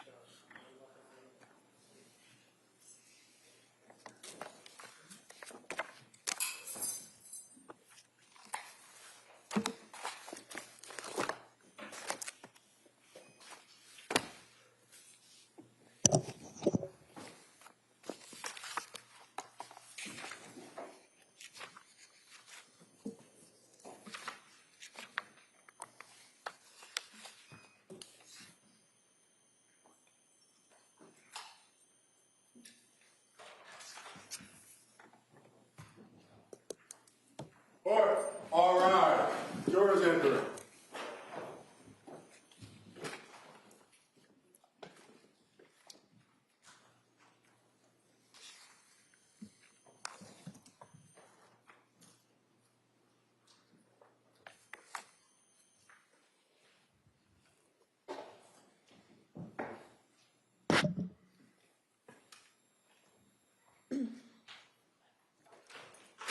This court's now in session. You be seated, please. Your Honor, for the purpose of the record, we return back to the trial of Commonwealth versus Lindsay Clancy. All parties are present, including the defendant and including the 18 jurors. All right. Attorney Reddington? Thank you. So I now have, sir, Exhibit 220, which would be the records from the Women and Infants Hospital that you read prior to coming in here today, correct? Yes. And when you read the records, would you agree with me, sir, that there was a history of present illness, which means they would ask Lindsay questions about how she felt, what her medications were, things like that, right? Yes, I would. And when you were reviewing this, did you note that she indicated that she was feeling, and I quote, because it's in quotes, crazy, depressed, numb to all emotion, end quote, quote, can't feel love, end quote. Quote, my life is becoming a disaster, end quote. You saw those? Are you quoting from the records or from my report? Records, Exhibit 220. Okay, yes, I would agree that those were words that were used when I reviewed the records. And when you were talking with Lindsay, you asked her what she meant by saying she can't feel love? Yes, she said that she felt like a shell. She felt hollow. She felt like a zombie. She felt emotionally flat as a pancake, which is also one of the phrases that was used in those records to describe her mood. Okay. My life is becoming a disaster, quote, can't feel fear, end quote. What did that mean? Did you ask anything like that? Can't feel fear. I didn't ask her specifically about can't feel fear. She indicated that she couldn't feel things emotionally that. So. Worried that she is, quote, messed up beyond repair, end quote. That was in the records, correct? That was several places, yes, including the records. Quote, takes all the effort in the world just to breathe, end quote. That was in the records, correct? Yes. And in the interviews of friends and family, would you agree in this time frame, which was in December, to the end of December, that she was having difficulty even getting out of bed? Yes. She felt very heavy. She couldn't even walk. She had difficulty with her personal hygiene, correct? Yes. Was worried about how she's going to take care of her kids and feed them and watch them while Patrick was working, right? Yes. And one of her goals, and I quote, was to come off meds and be able to sleep, end quote. Yes. Now, insomnia, you'd agree with me, is very serious. Oh, I would absolutely agree with you, yes. And that can lead to any number of things, right? Yes. It can even lead to psychosis, right? Yes. Okay. I asked you about the treatment plan and recommendations that the district attorney had asked you about as well. And if I may, and if you need to look at it, let me know.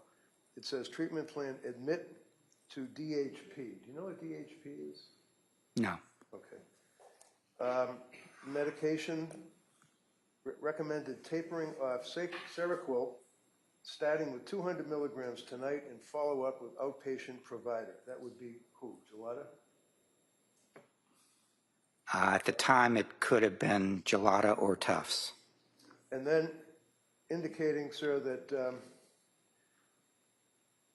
diagnosis that we talked about, if I may approach, can you, right here, just read number 1 and 2 for the jury, please? Number 1 is GAD, which stands for generalized anxiety disorder. Number 2 is depression, unspecified, rule out due to adverse drug effects. So when you rule out and have a concern about adverse drug effects, one of the things that I imagine one would do is to reach out to the person that's prescribing the drugs, right? It's possible. There could be other strategies as well. You could change the medication. You could discontinue it. There could be a number of things. And when you read the record, sir, again, page 9 on the treatment plan, did you make note of the fact, and I quote, "Of note, we attempted to reach current outpatient provider Rebecca Gelada, NP, but did not receive a call back." You see that? I may have seen that. I didn't note it in what I wrote here. In any event, patient plans to reach out to previous provider who would be Jennifer Tufts, and she did that, right? Yes. Okay. Now, one of the other things that you had made reference to, sir, is that you relied on is when her husband came home and found Lindsay on the ground in the snow after she had jumped out the window, he spoke with her, is what you told this jury, right? Yes. And can you tell us again what it is that he said to her and what she said to him? He said, "What did you do?" And she said, "I tried to kill myself." And then he said, "Where are the kids?" And she said, "In the basement." Now, what is your source of that information, sir?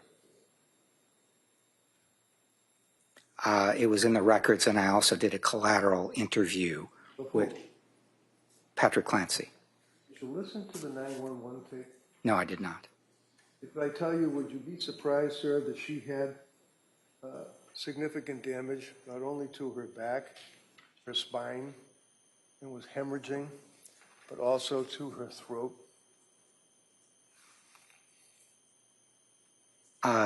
No, I would not be surprised. She injured herself very badly when she jumped out that window. If I suggest to you, sir, that if you listen to the 911 tape as it relates to Patrick Clancy interacting with her, that she can only make grunting noises, would you be surprised at that? I would be surprised, yes. And you never listened to that tape? I did not.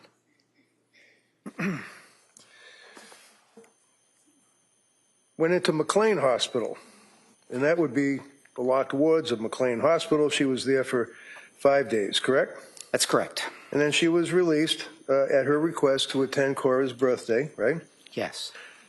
When she was released, would you agree, sir, that, well, while she was there, she continued to describe her mood as numb, denying things like that she's not having hallucinations and suicidal thoughts or homicidal thinking at the time, and that would be prior to her discharge. Is that right?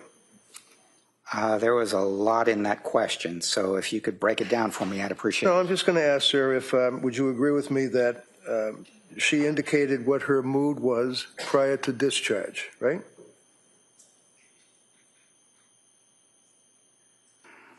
Well, as a doctor, you're not going to let somebody walk out the door of a locked ward in a hospital without making sure that, in your opinion, that it's okay for the person to be released to their home, family, things of that nature, right? I'm looking at the part of my Sir, report. can you understand my question? I don't care about your report. I'm asking you about when someone is in a hospital, You don't release them unless you feel they're not a danger to themselves or others, right? Yes. Okay. The answer to that question is yes. And she was released, right, from the hospital. Yes. And she then was allowed to go home and go to her daughter Cora's birthday, right? That's correct. And this was on January 5? January 5, yes. And she was described in the records as being cooperative and pleasant, right? Cooperative, pleasant, no psychosis, no suicidal or homicidal ideation, mood described as good, in quotes, and not anxious. Good for you. Anything else you want to add? Objection. That's sustained. Next question. So after discharge, would you agree, sir, that she had what she described as a small shred of hope after discharge because she thought that she was off the Seroquel and felt that was what was causing her a lot of her problems, right? Yes, I would agree with that. Okay.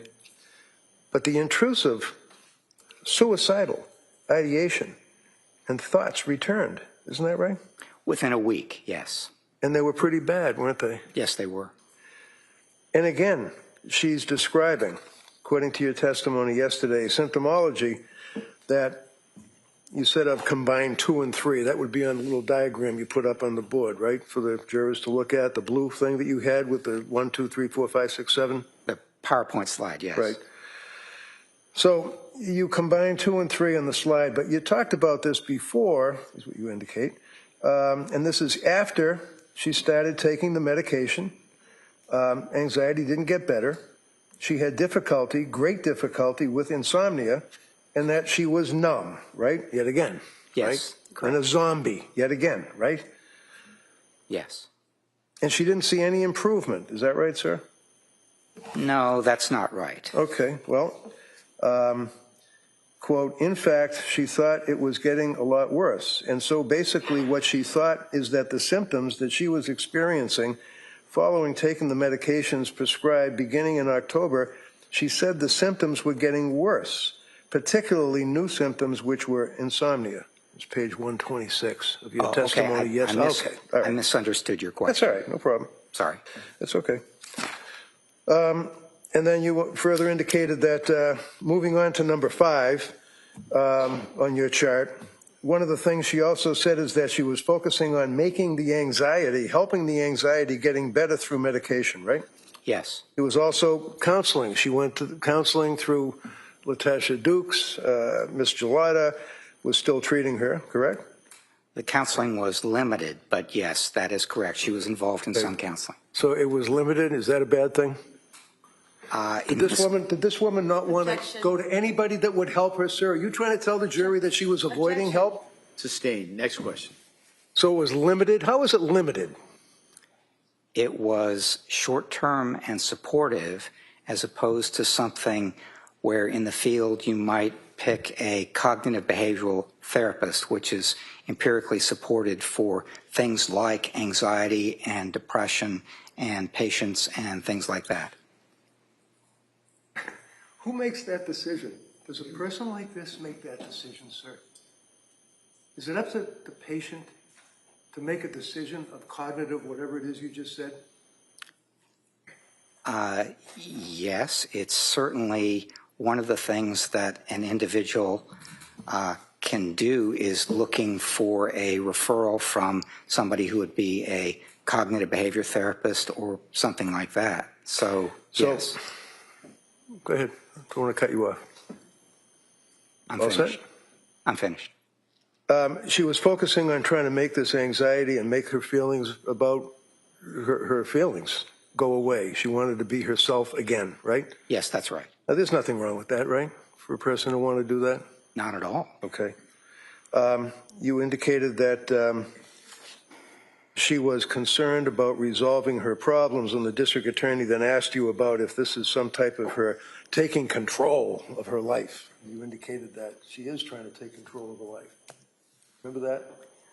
I testified that it was important that she felt in control and that she could make things happen and improve things through focusing and discipline and hard work. And that's what you've already agreed, that she was a person that wasn't afraid of hard work, right? Yeah, on the contrary, she worked hard and she got a lot of results from working. So that's hard. not an issue that would be something that would be a black mark against her, that she's trying to take control of her life as it relates to these medications and what they're doing to her and her internal feelings of postpartum, if that's what she believed? I was not trying to develop black marks against her. I was just trying to describe how she thinks and feels and behaves. Sorry, you're right. All right, next question. I thought you said yesterday that, you put 2 marks over this category, 3 marks over this category. This is possible, that's possible. You were considering these things, right? That was on another issue. Okay. Yeah. So as it relates to resolving the problems, that would include talking to doctors about different medications to try, researching medications on her own. This is your testimony. Asking friends and family for tips. Really? You're supposed to ask friends and family for tips about your mental psychosis, your mental state? I'm not sure what the question is. Well, Dr. Heilbrun testified yesterday as it relates to, in response to questions from the district attorney about her resolving her problems, including talking to doctors about different medications to try, researching medications on her own, and asking friends and family for tips. Objection, is there a question? Yeah, the question is that good medical advice, sir, to tell a sick person who comes to a doctor for help to go ask their friends and family for tips? One of the things I would say is that when you want very much to improve, you, of course, ask your doctor and whoever else you're working with, but you might also ask other people in the family or friends any recommendations that they might have. That's sort of something that you do. And when you say sort of something you do, what are you referring to? The women that come to a doctor in the postpartum depression, postpartum psychosis, and ask for help, that they should go talk to their neighbors? I think that one of the things that's kind of a natural human inclination is to talk to people who are close to you, friends and family and so on, and say, this is a problem I'm having. Do you have any advice, or can you help in any way? And then over the course of the time that she was going through this experience into late January, she had a lot of providers offer a lot of diagnoses, and there were a lot of complicated considerations, so much so that the diagnosis that was given to her, being at that time adjustment disorder with anxiety and depressions, generalized anxiety disorder, major depressive disorder, bipolar disorder 2, postpartum depression, postpartum psychosis, postpartum stress disorder. Those are your words, sir. Yes. And that was all in January, wasn't it? Right? Stop saying no. Are you asking me whether she had all the symptoms of all those disorders in January? Your word, sir, for late January. Objection. If we could have the question and the response. Yeah, good. Next question. Go ahead. Did I just read right what you said in your testimony yesterday? I'm not understanding your question, Mr. Reddington. She also had psychotropic medication with adverse reaction. Your words to this jury yesterday. Yes. What is psychotropic medication with adverse reaction? What does that mean? It's pronounced psychotropic. And Sorry? Oh, okay. It's psychotropic medication is medication that is prescribed to help treat symptoms of mental or emotional disorder. And it helps to improve, hopefully, the symptoms that you experience. And there was another part to your question, I think. Yeah, it's called adverse. Yes. These medications are available because for what they're prescribed for, they help most people. They have to go through clinical trials and all sorts of things. But for a few people, there are side effects and what we call adverse reactions, and they don't help. In fact, they might make things worse. And it appeared to me from reviewing the records that for Ms. Clancy, she's one of those few people where the reactions were very different, very poor, they were not the kind of reactions that were designed to have the medication prescribed for and improve the symptoms. She just had sort of the opposite happen. Look at her. You look at her, sir. Did she have adverse reactions in your mind after you evaluated her, looked at the medical records, and looked at all of the scripts that she had? Do you believe that she had adverse reactions? Sustained as to the form. Do you believe that she had adverse reactions? To the medication that she had been prescribed since September? Did she have adverse reactions, sir, up to the time of late January when you had no problem answering questions for the DA yesterday? Did she have adverse reactions into late January? I believe she was having adverse reactions from the time she began taking the medication in October up to and including January. Do you think that the treatment that she got from Tufts and Gelada was good? Objection. No, overruled. I don't know. That's not something that I evaluated as part of my evaluation of Ms. Clancy. You testified yesterday that she was returning to exercising in December. And then the district attorney followed up and indicated, well, she went to the Kingsbury Club in December. Remember that question? I don't, actually. No? Do you know what the Kingsbury Club is? It sounds pretty fancy. I don't, actually. Do you know that it's just an exercise place with a pool? You can bring your kids in a little restaurant? Once again, I don't know what the Kingsbury Club is. Well, there's no problem with a woman trying to exercise to try to avoid drugs and try to get herself out of any depressed state that she might be in after having a baby, right? No problem with that. On the contrary, it's a good idea if she can do it, and it's something that she used exercise all her life to help manage her mood and do better. One of the questions the DA asked you yesterday is about the manic state or hypomanic state, and exercise or things of that nature. And you answered that she did some exercise. Well, she did more than some exercise right after having Callan, didn't she? She did. What did she do? She got up at 4 a.m. She ran 3 miles. She did half an hour on the Peloton, did an exercise class. So she was doing a fair amount of exercise. How about a road race shortly after she had the baby?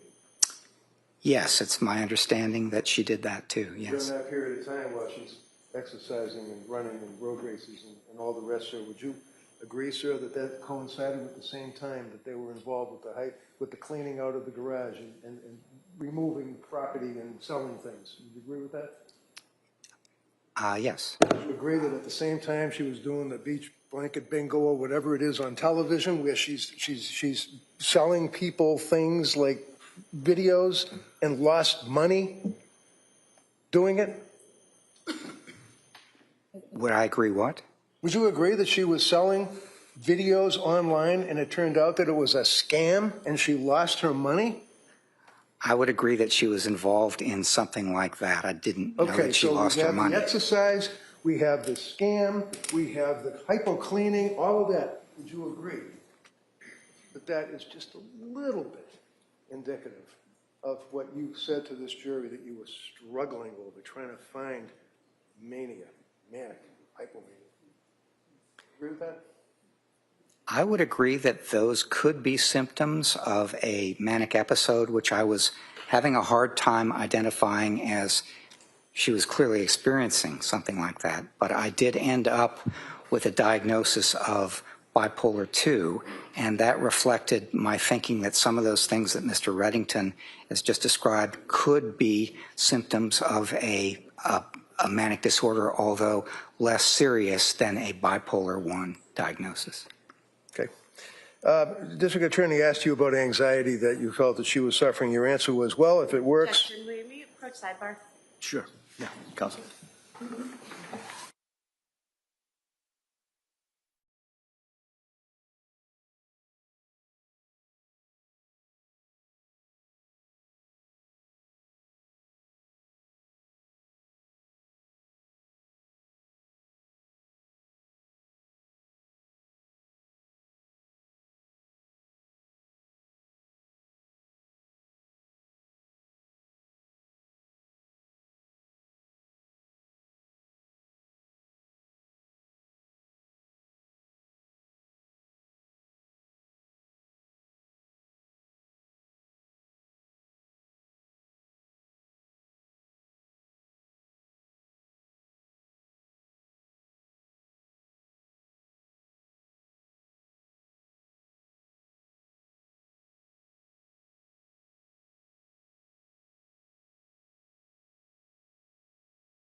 So, District Attorney asked you a question yesterday, sir, and it was in reference to doing things, and I quote, like exercise to complement medication and therapy. And your answer, and I quote, well, if it works, if it doesn't work for some people.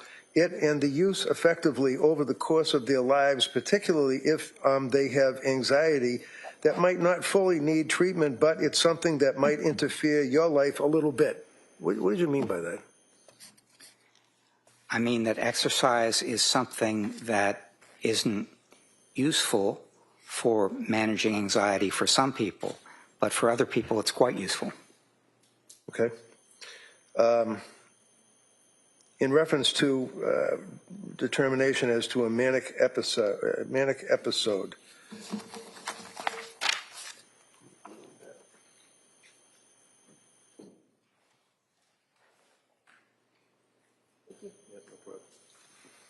Your response, sir, was that there were times when she felt, as she described it, after the birth of different children, she felt good, she felt on top of the world.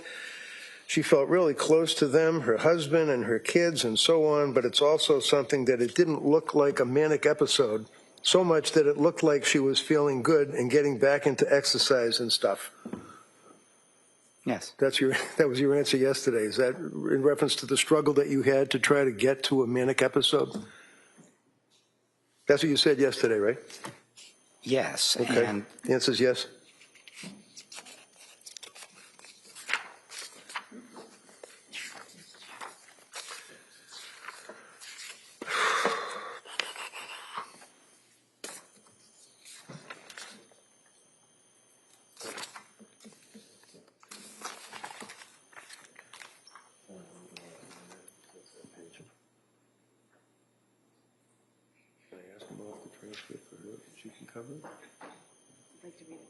Okay.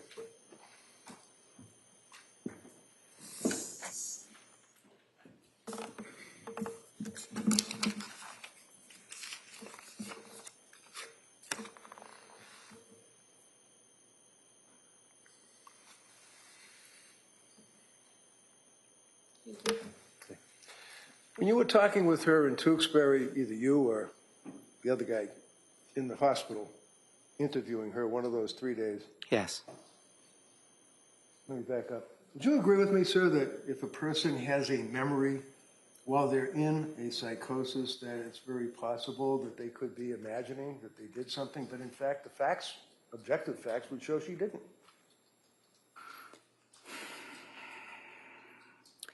It's possible that being in an actively psychotic condition could affect the way information is processed, and therefore could affect the accuracy of their memory. So, for example, she told you that after she slashed her wrists and after she tried to slit her throat, that she used the knife to cut the screen before she threw herself out the window, right? Yes. Was the screen cut? I understand that it was not. Did that give you pause?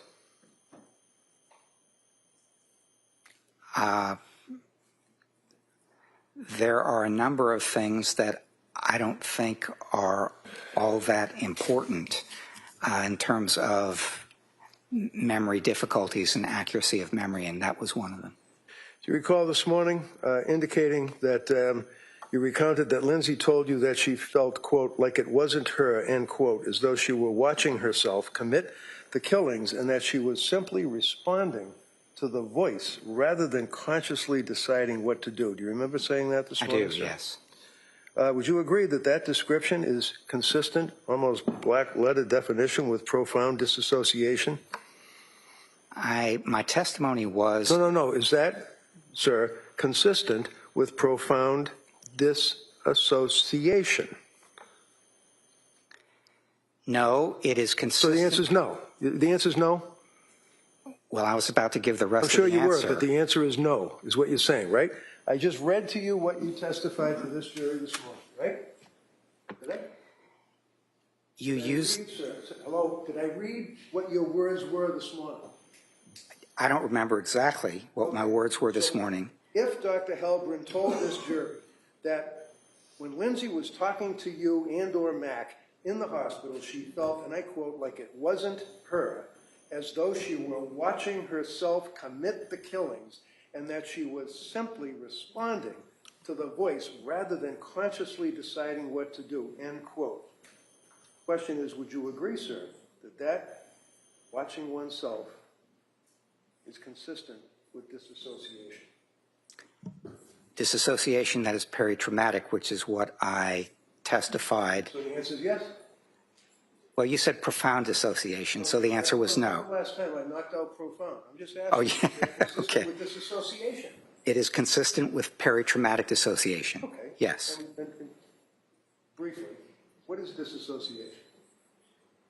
Dissociation is sort of the sense that you are removed from yourself. You're not feeling like yourself.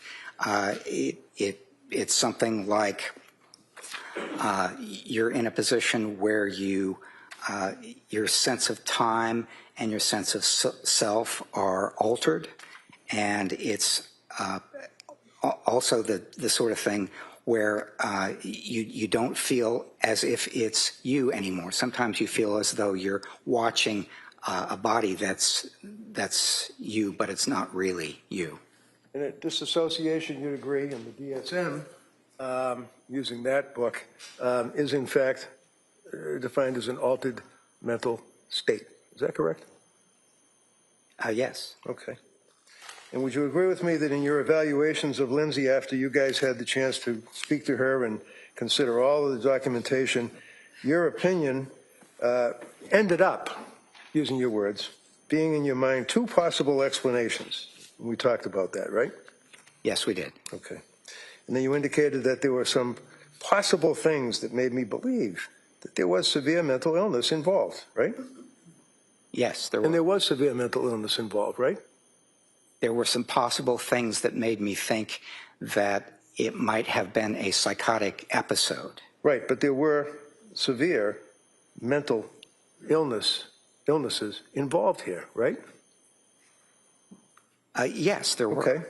It's just a question of which kind. Semantics. Yes. You talked about thought broadcasting, right? Yes, I And did. thought broadcasting, sir, would be if somebody hears a voice and is concerned that somebody else might have heard it, right? No.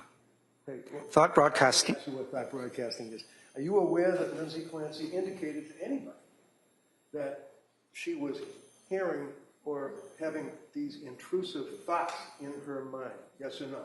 Yes. Did she indicate that she was afraid that people could read her mind or knew what these thoughts were or whatever they were in her mind, intrusive thoughts?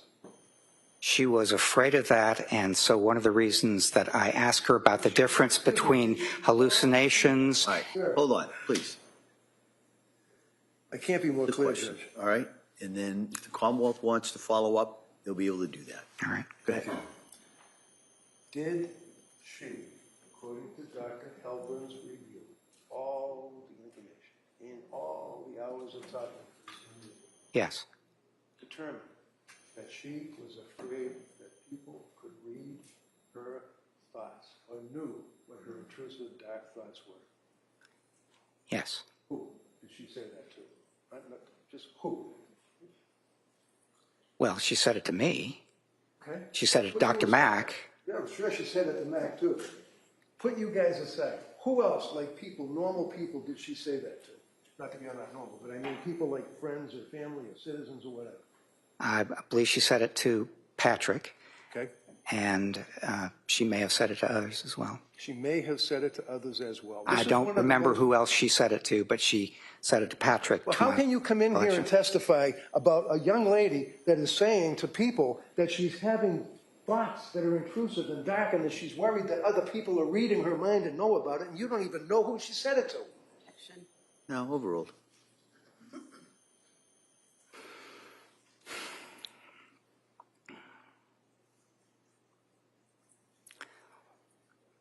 One of the things that she said is that her thoughts were kind of intrusive and loud and, I mean, that sort of thing. And one of the things that she said was that she thought that because of that, other people might be hearing them or might know what they were. Like even worried about dropping little Cora off at the school, and she was afraid that the teachers could hear her voices or thoughts? Read that. I did read that, and that's one of the reasons I asked her for the difference. Right, but when I asked you if there were any, so that refreshed your memory, that there was another person that she was concerned about? Yes, I believe that's right, yes. Okay. How about her friends? Do you recall her telling her friends that she was worried about the teachers being able to read her thoughts? I do not. You indicated yesterday that one of the concerns or one of the issues or possibilities was, at the time of the killings, was acute psychosis, right? I thought one of the possible explanations. I don't want to let you run off, sir. No, Counsel, next question. Do you agree, sir, that you testified yesterday that at the time of the killings, one of the possible concerns that you had was whether or not there was an acute psychosis? One of the possible explanations for her motivation and her state. So the answer is yes, right? Objection. No, overruled. That's what you said yesterday, right? Not exactly the way you phrased it, and that's what I'm responding to.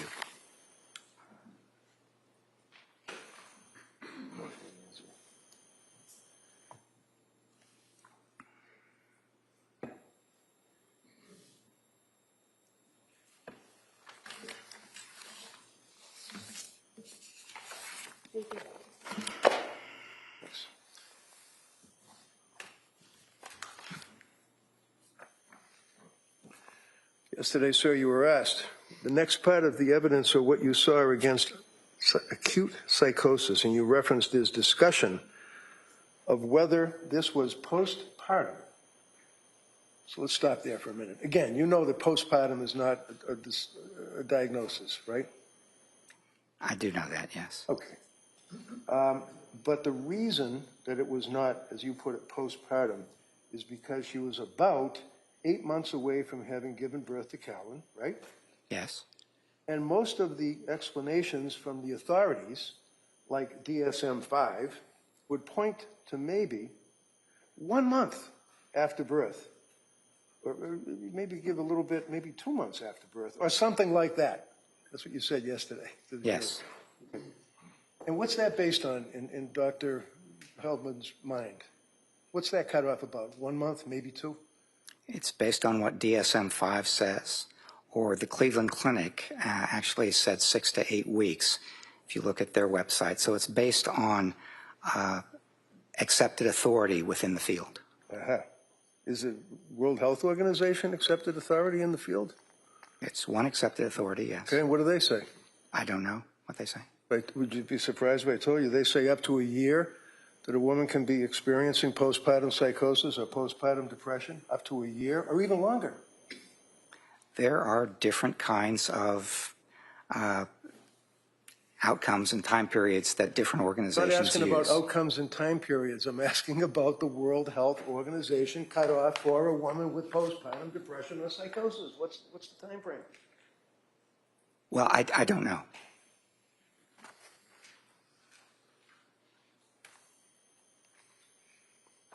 And then you indicated, now it could be something else, and there was certainly some stuff that I saw that were symptoms of depression and other sorts of things that she experienced in January, but it was, given the time, it was less likely, I thought, to be postpartum. What did you mean by that? I meant that she was 8 months after giving birth to Callan, and if you look at two sources of authority, which I relied on, the DSM-5 and the Cleveland Clinic, then neither one of those would suggest that postpartum was the more likely explanation as opposed to something else. So, if we put aside the DSM, when was the DSM? Strike that. Would you agree that the DSM virtually only mentions the whole concept of postpartum psychosis, postpartum depression in 2 paragraphs? I would agree that they don't consider it to be a mental diagnosis in the same sense that other diagnostic areas are described in that manual. Okay. Think that should change? Objection. No, overruled. Do I think it should change? Yeah, you. The way I look at this is that the DSM-5 and the Cleveland Clinic and the World Health Organization reflect different outcomes, and I think that one of the things that they do on the conservative end is they reflect something that is basically a month, a month or 2 months, and something else on the very extended end is a good bit longer. I think it depends on a number of things in terms of how it changes, and I'm not in a position to offer informed opinion on that, really. Obviously. Objection. That'll be stricken. Doctor, if Ms. Clancy had a genuine command hallucination, which in fact did cause her to feel compelled to carry out the killing of her children Yes. and herself, would you agree that she lacks substantial capacity to conform her conduct to the requirements of the law? If in fact that was a genuine command hallucination that she believed? That would depend on a number of things. It would depend, for example. Let's not go through a number of things. So your answer is no? And my answer would be it depends. Okay, so it depends. Next question. Would you agree, sir, that in December of 2022, and she told you that at that time frame she had these thoughts that were in her head that would, quote, pop into her head, intrusive thoughts that included that her brain was damaged and that she had to kill herself? And she told you that, right? She did. Do you believe that she was telling you the truth, sir? Yes.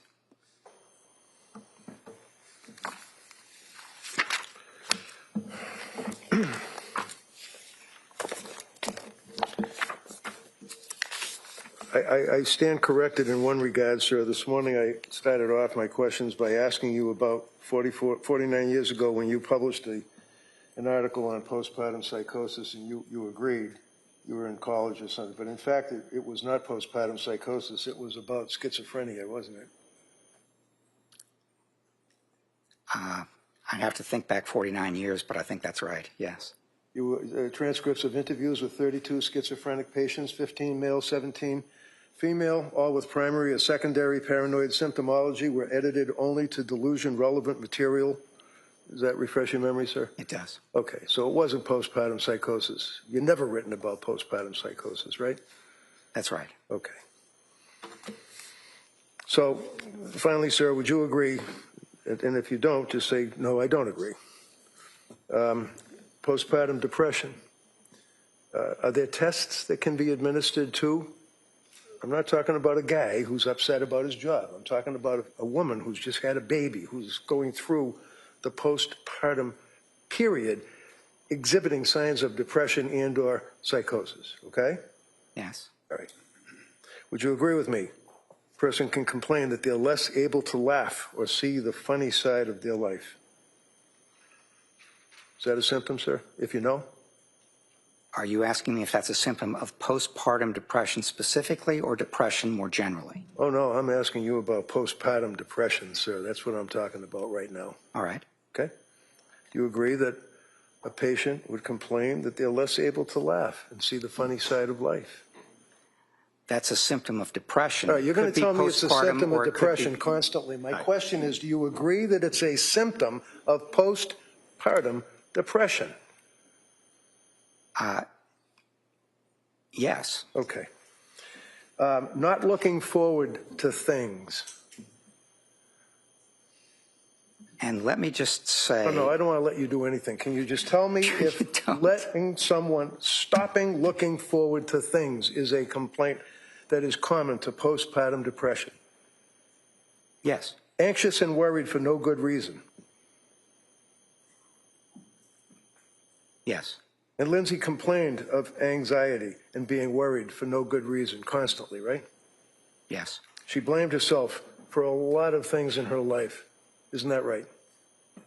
She did, yes. And she was not looking forward to the future. She was not happy with her life in the sense of the way she felt and wanted to go back to the way she was, right? That's right. How about complain? When I say complain, I don't mean complaining. It's just that that's the language you guys use. Complained about overwhelmed. Her day is overwhelming. Yes. So unhappy that she would cry constantly. Yes. Sad and miserable. Yes. Thoughts of harming herself, which is, according to the Mass Department of Mental Health, a flag in and of itself. She had thoughts of harming herself, right? She did. Okay, so those are all of the postpartum depression symptoms that a person can have, according to Mass General Hospital's 3-year review of postpartum depression and psychosis. So she hit all of these symptoms, right? Those are symptoms of postpartum depression. They're also symptoms of depression more I don't broadly. care what I'm asking you, sir. Are they symptoms of postpartum depression? Yes. All right. And there's a tool that psychologists can use with a woman who's coming to a doctor for help because of the symptoms of postpartum depression. Is that correct? Yes. And what is that tool? I don't know what the tool is, but I'm sure there is a measure of it, yes, of postpartum depression. Okay. Have you ever used that measure? I have not. Have you ever read about it? Possibly. Do you even know what it is? I don't know what it is. How about postpartum psychosis, sir? Same study. Hearing voices or a voice commanding a person to act. That's in the DSM, right? Yes. Okay. Command hallucinations, yes. Delusional beliefs or distorted reality is a symptom that a person can complain of, right? Delusional beliefs, And yes, or fixed false distorted beliefs, reality. yes. Yeah, it's just next statement. Confused, disorganized thinking. She had that, right? It's in your report, I think, that she was baking or making a pie or something and forgot where she was. Yes, she was having trouble with memory, attention, and concentration. All right. Anxious and worried for no good, strike that, apologize. Severe sleep deprivation, she had that, right? Yes. Rapid mood swings, she had that, right? Not sure she had that. Well, how about the time that Patrick told you that she would repeatedly find herself in the living room on the sofa and bury her head in the pillow and rock back and forth, crying hysterically? When you said mood swings, that implies that at one moment you're feeling down and sad and depressed, and in another moment you're feeling quite differently. So Right, and I then don't she see took that the kids. mood swings she had. Oh, all right, go ahead. Go ahead, Doctor.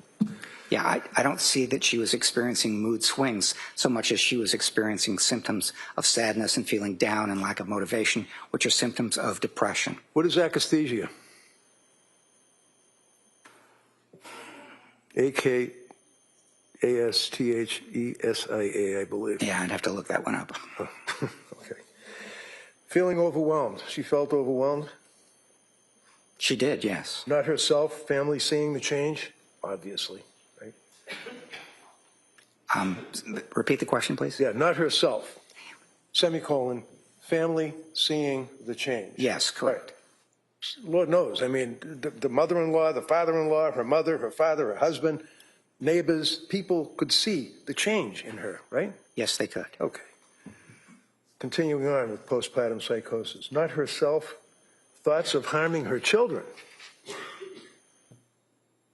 That's a big red flag, isn't it? Yes, Okay. Thoughts of suicide. She complained of that, right? correct. Poor insight. She had poor insight at the end of January, didn't she? I would not say she had poor insight. No, I think she understood pretty much where she was and the difficulty she was having, and was aware of a number of things about that.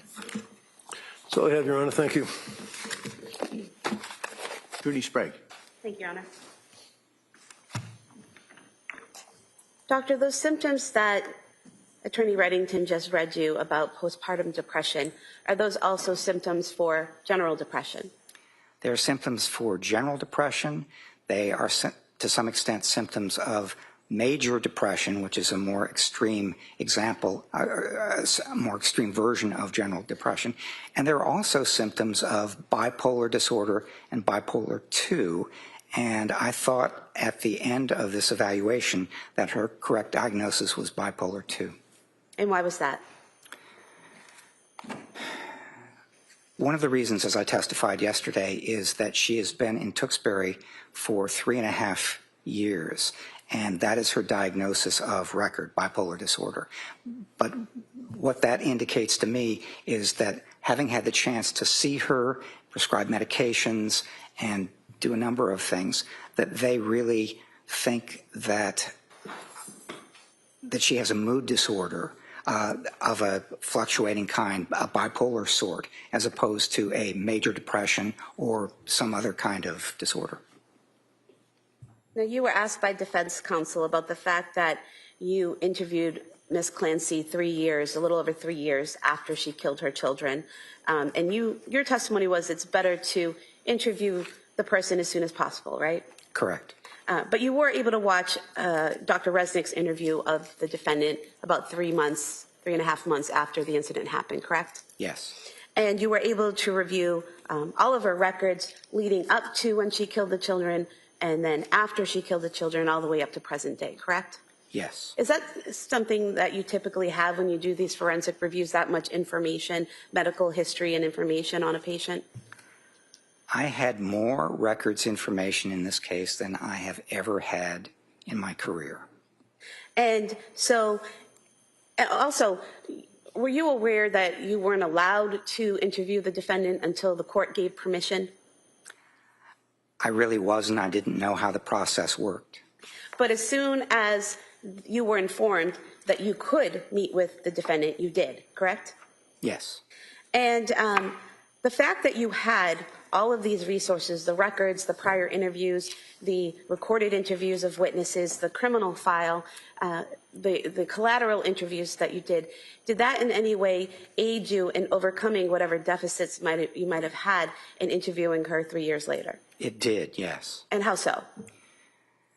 Because of how extensive the records were from different people, different observations, different times, and so on, they, in effect, created something that I would have tried to do myself if there had been fewer records available. So I would have tried, for example, to...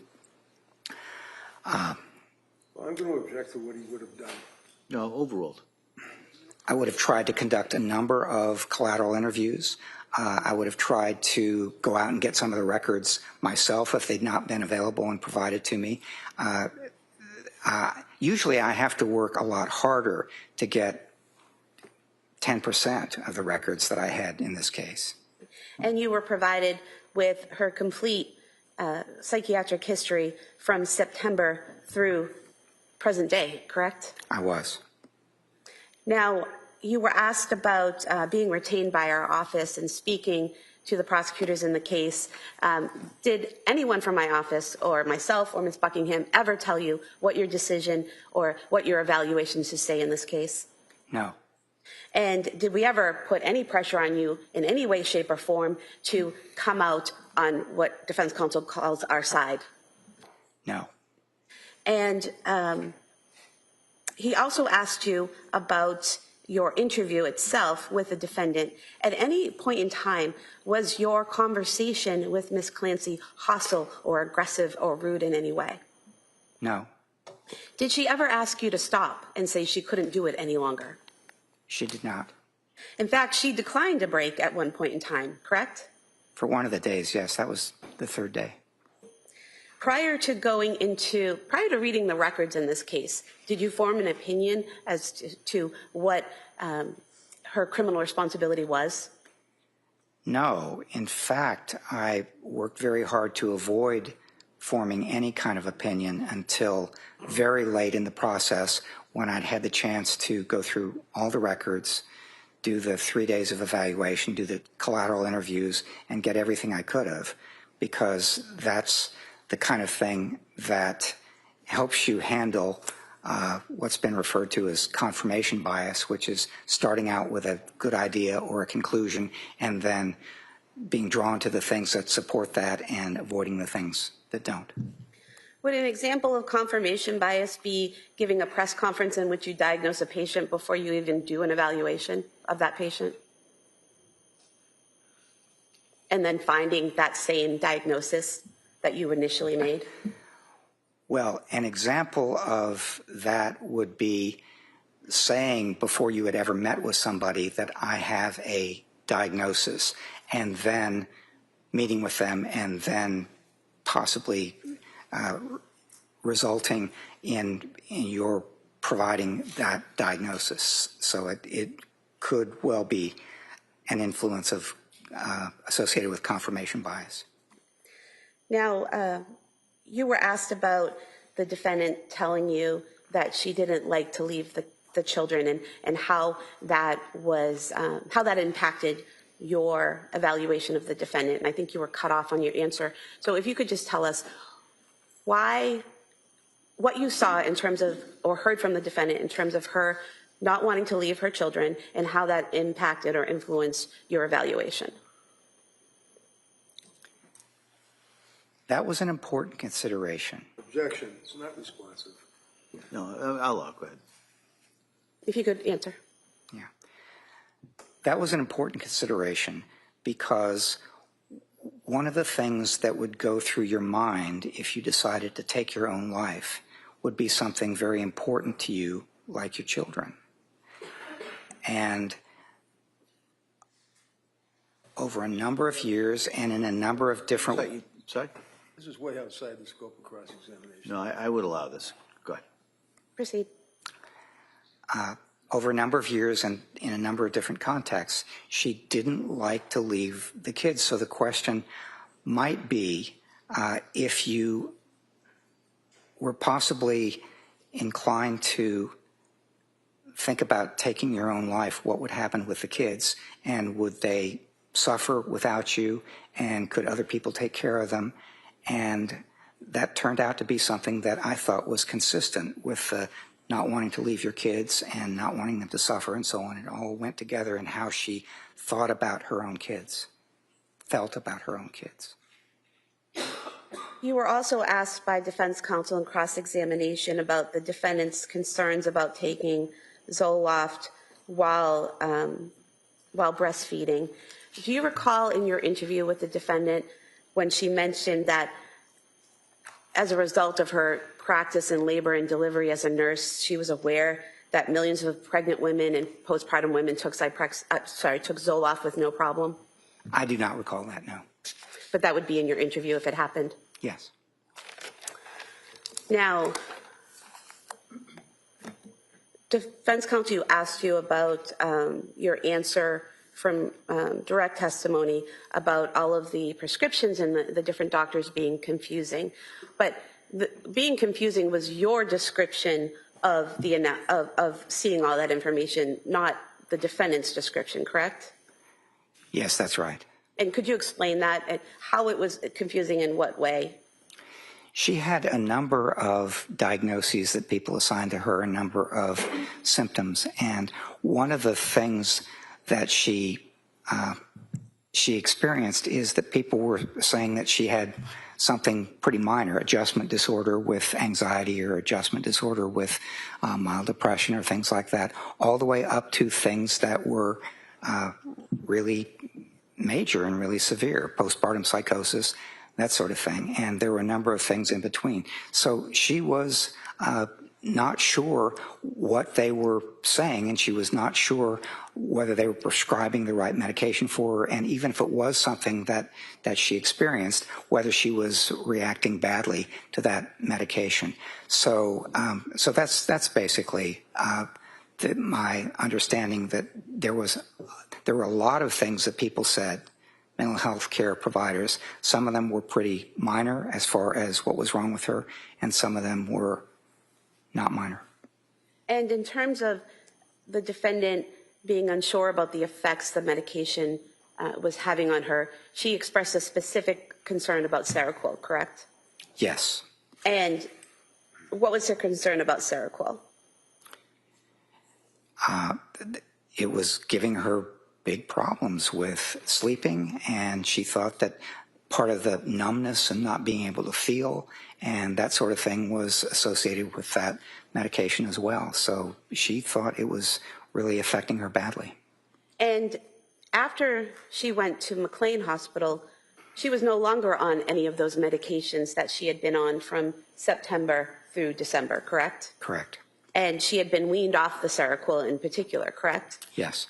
And so after leaving McLean Hospital, the two medications she was on upon discharge was trazodone and Valium, correct? Yes.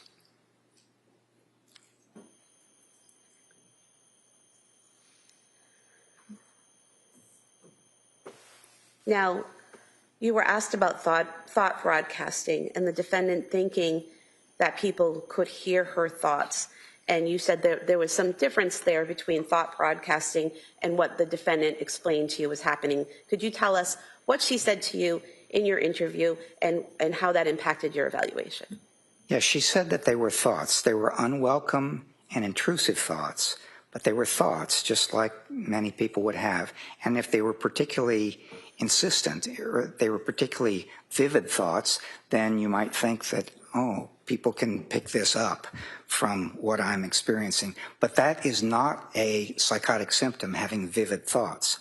On the other hand, if you hear a voice like somebody might hear my voice, it's an external sort of a thing, then that is very likely a psychotic symptom. And so I tried to ask her to describe the difference between the two and specify whether it was an external voice, which would have been an hallucination, or an internal thought, which would have been an unwelcome, intrusive thought. And she said, except for on January 24th, what she was experiencing were thoughts rather than hallucinations. Internal thoughts versus external auditory hallucinations. Is that right? Yes. Now, defense counsel asked you if before all of these medications and before all the treatment, if Lindsay Clancy was a happy woman. But didn't she go to Dr. Tufts in the first place because she was struggling? She was anxious about returning to work. She had been having a very good time with her family that summer, but as the fall approached and Patrick's paternity leave expired and she was thinking about returning to work and scheduled to return to work, that made her anxious. And so it's not as if Dr. Tufts went to her home randomly and handed her a prescription. She actually went to Dr. Tufts with some mental health concerns, and Dr. Tufts treated her, correct? Yes.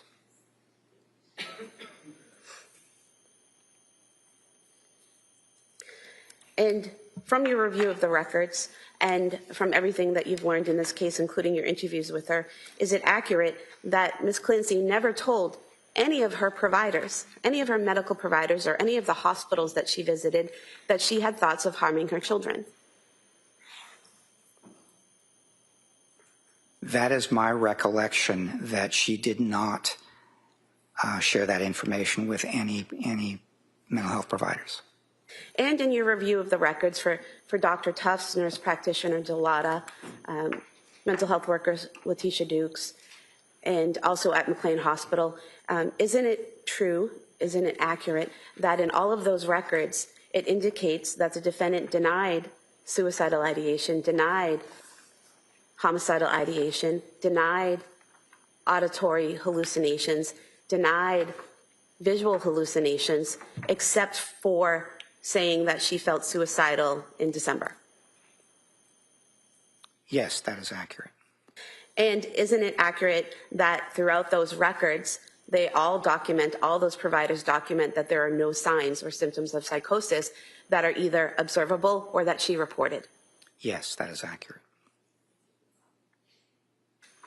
Now, you were asked about her visit to women and infants in Rhode Island, and defense counsel asked you if they refused to help her and told her to leave. But they did offer to help her, didn't they? They offered her 3 different programs. Isn't that correct? Yes, they referred her elsewhere to programs that they thought were more appropriate for what was wrong with her.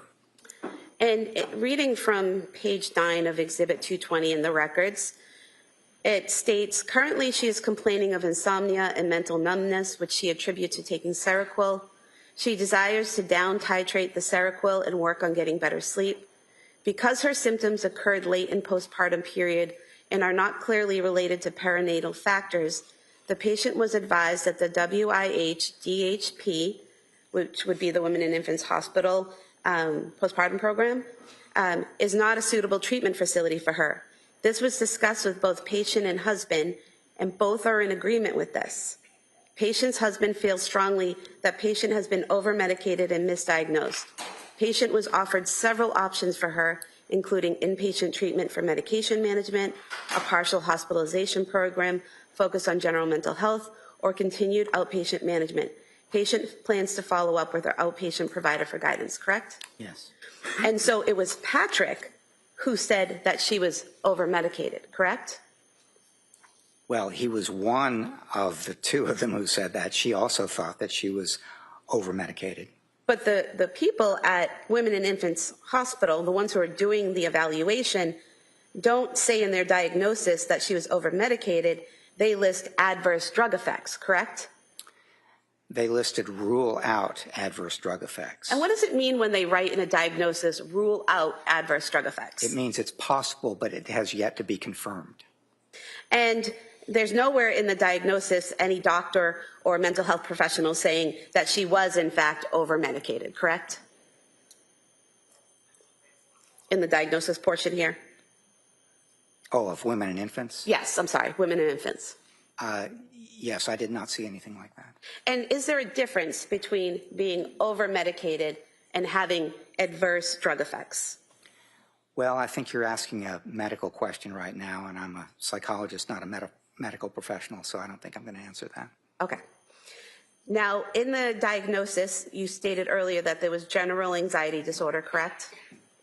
Among the diagnoses, yes. And depression unspecified, rule out due to adverse drug effects, correct? Yes. So that means depression, but you have to look further into it to rule out or rule in whether or not the medication is having an effect. Yes. So that's not sure. That's not saying she's depressed because of the medication, correct? They was just saying it's possible. Need to look into it. And in this, what I just read to you, the defendant was telling them that she thought it was the Seroquel and she wanted to titrate down, meaning slowly go off of the medication, correct? Yes. And then she went to Dr. Tufts after this and to nurse practitioner Gelada, and nurse practitioner Gelada actually gave her a prescription to titrate down, correct? Yes. Exactly what the defendant was looking for, correct? Yes, that's correct.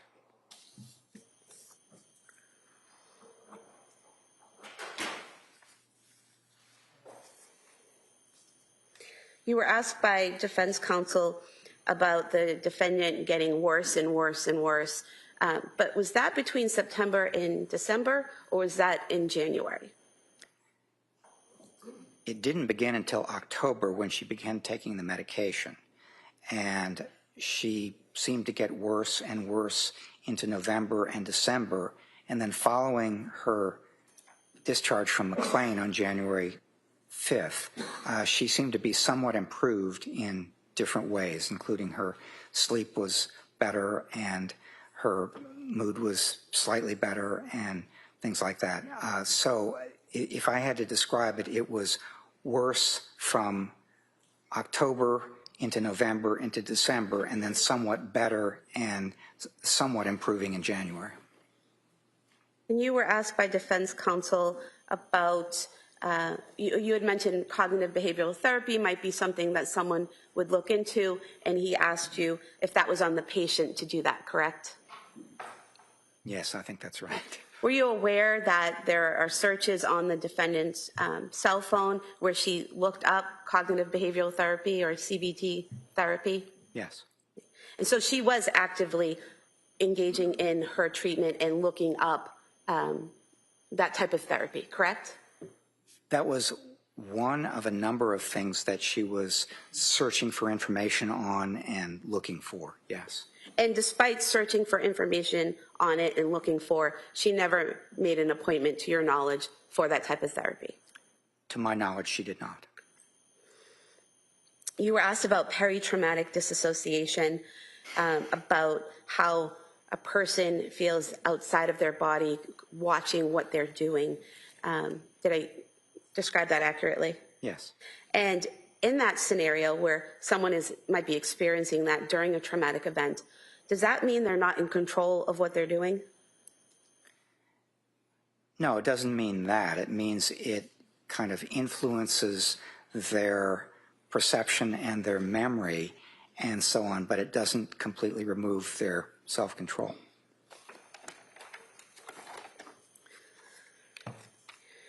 You were asked about psychosis and whether someone in psychosis would automatically act on a command hallucination, and you said, and not be responsible, and you said it depends. Yes. Is that correct? Yes. Why does it depend? Because symptoms of psychosis, including command hallucinations, don't necessarily take away your knowledge, your understanding, or your self-control. They can in some instances, but in other instances, they don't. And one of the things that people do to try to retain more control is things like distracting themselves, praying, doing other things that that basically make a difference in terms of supporting and boosting their self-control. And so there's no automatic connection between any mental disorder, including psychotic mental disorders, and the legal standard for knowing that something is wrong or conforming one's conduct to the requirements of the law. That's why we go through all this in such detail. Well, next question. Doctor, can someone who is experiencing psychosis with a command hallucination, can that person know the difference between right and wrong? Yes. It's way outside the scope of questions. Right. Next question. And can someone who is experiencing psychosis conform their behavior to the law? Same objection. No, overall. In some cases, they can, yes. And is that what you were talking about just a few moments ago, when someone can be in a state of psychosis, hearing a command telling them to do something, and they try to avoid doing what they're told to do? Yes. And you gave some examples, but someone trying to distract themselves with music or something like that, correct? Yes. I'm going to stop objecting, but I have a standing objection to the leading judge. This is my objection. All right. It's redirect. I'll allow Commonwealth to use a leading question to direct the witness to a certain area of inquiry, and then just non-leading questions at that point. I have nothing further. Thank you. All right.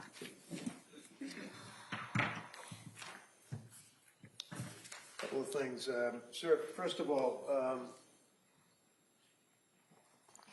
counsel was asking you a question about the inconsistent statement or what have you. You indicated, sir, if I stand corrected, you administered a test, the MMPI, to her, right? Yes, I did. And one of the categories. Beyond the scope. No, she asked about inconsistent statements. No, yeah, overall. Is the K scale or the lie scale, right? Yes or no? Just please, yes or no? The MMPI does have a K scale. Okay. And it And does that have an measures- L scale. That measures if a person, to you as the administering psychologist, is bluntly lying, right? No. Okay.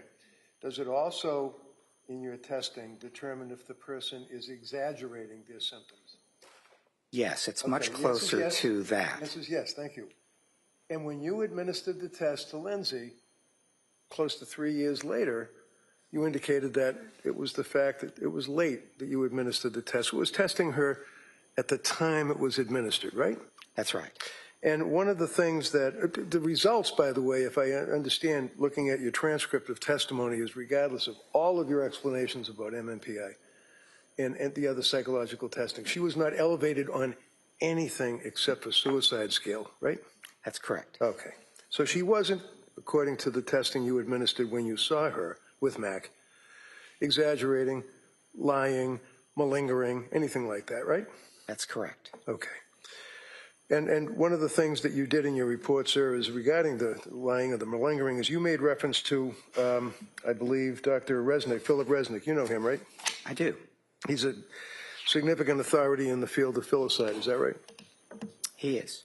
And Dr. Resnick indicated, sir, that his opinion as to the lack of malingering, and, as well as yours, right? Yes, he did. Okay. And you made reference to one of Dr. Resnick's articles, actually, in your report, correct? Some of his research on... The answer is yes? We can make this easy. The answer is yes? Did you look at and cite Dr. Philip Resnick's research report? His research, yes, Okay. I did. And are you aware, sir, that what you cited is outdated? Are you familiar with the 2012 article by Dr. McCarthy Jones collaborating with Dr. Resnick talking about the largest study of hallucinations ever conducted in the world? I'm aware that as a researcher, you build on some of the No, things... not what us researchers do. Are you aware of that report? No. Okay.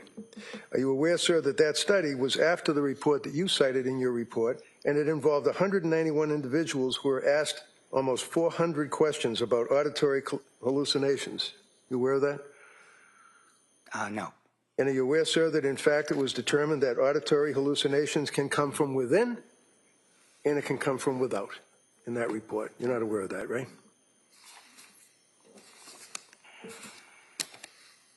No. No? No. Okay.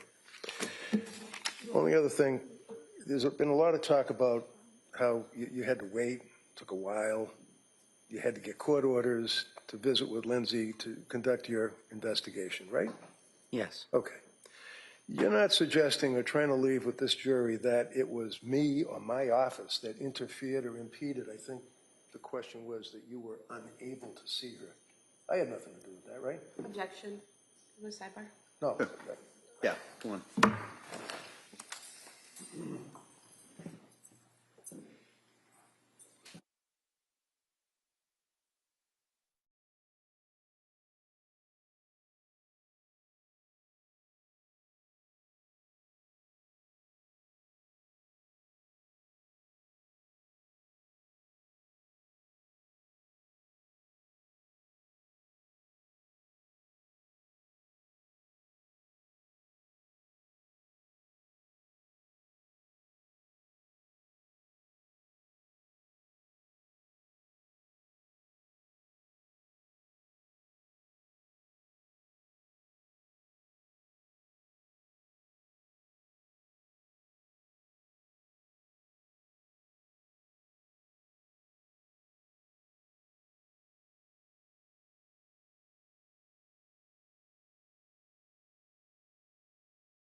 further questions, Your Honor. Commonwealth? No.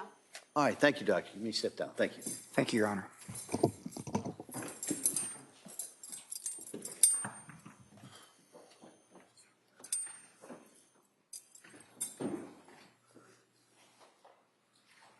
All right. Well, members of the jury, we're going to take the afternoon recess at this point. We'll come back. Commonwealth will call their last witness. So during lunch, you know the drill. Don't talk about it. Don't read about it. Don't listen to it. Put it out of your head, and we'll have you back here at 2 o'clock. Okay? Thank you. Court, all rise.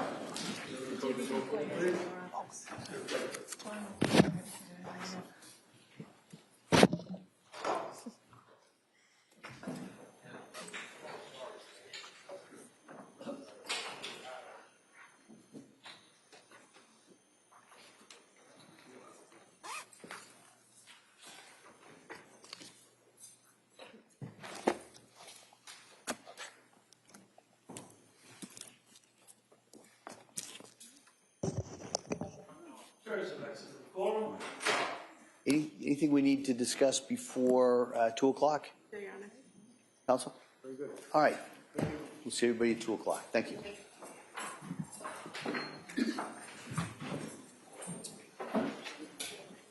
Court stands to recess. Please exit.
Turn back to the trial of Commonwealth versus Lindsay Clancy. All parties are present excluding the jury.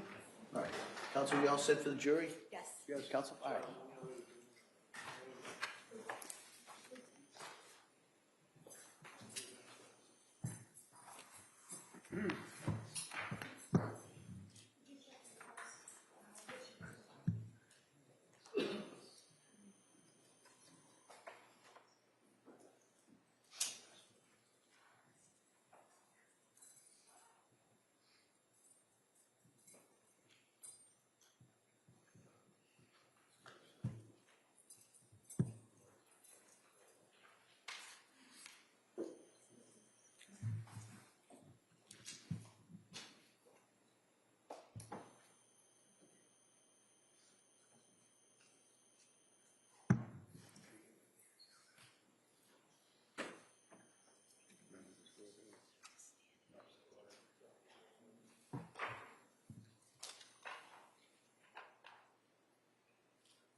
There is still a trial scheduled in Brockton on Monday.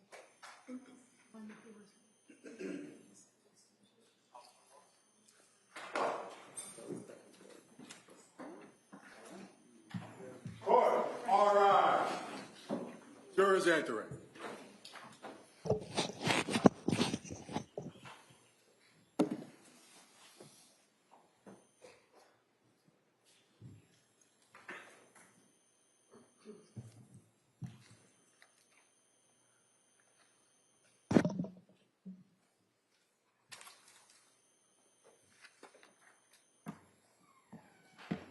This court's now in session. Please be seated. For the record, we return back to the jury trial in the matter of Commonwealth versus Lindsay Clancy. All parties are present, including the defendant and including the 18 jurors. All right. Commonwealth? Thank you, Your Honor. The Commonwealth calls Dr. Gregory Saathoff.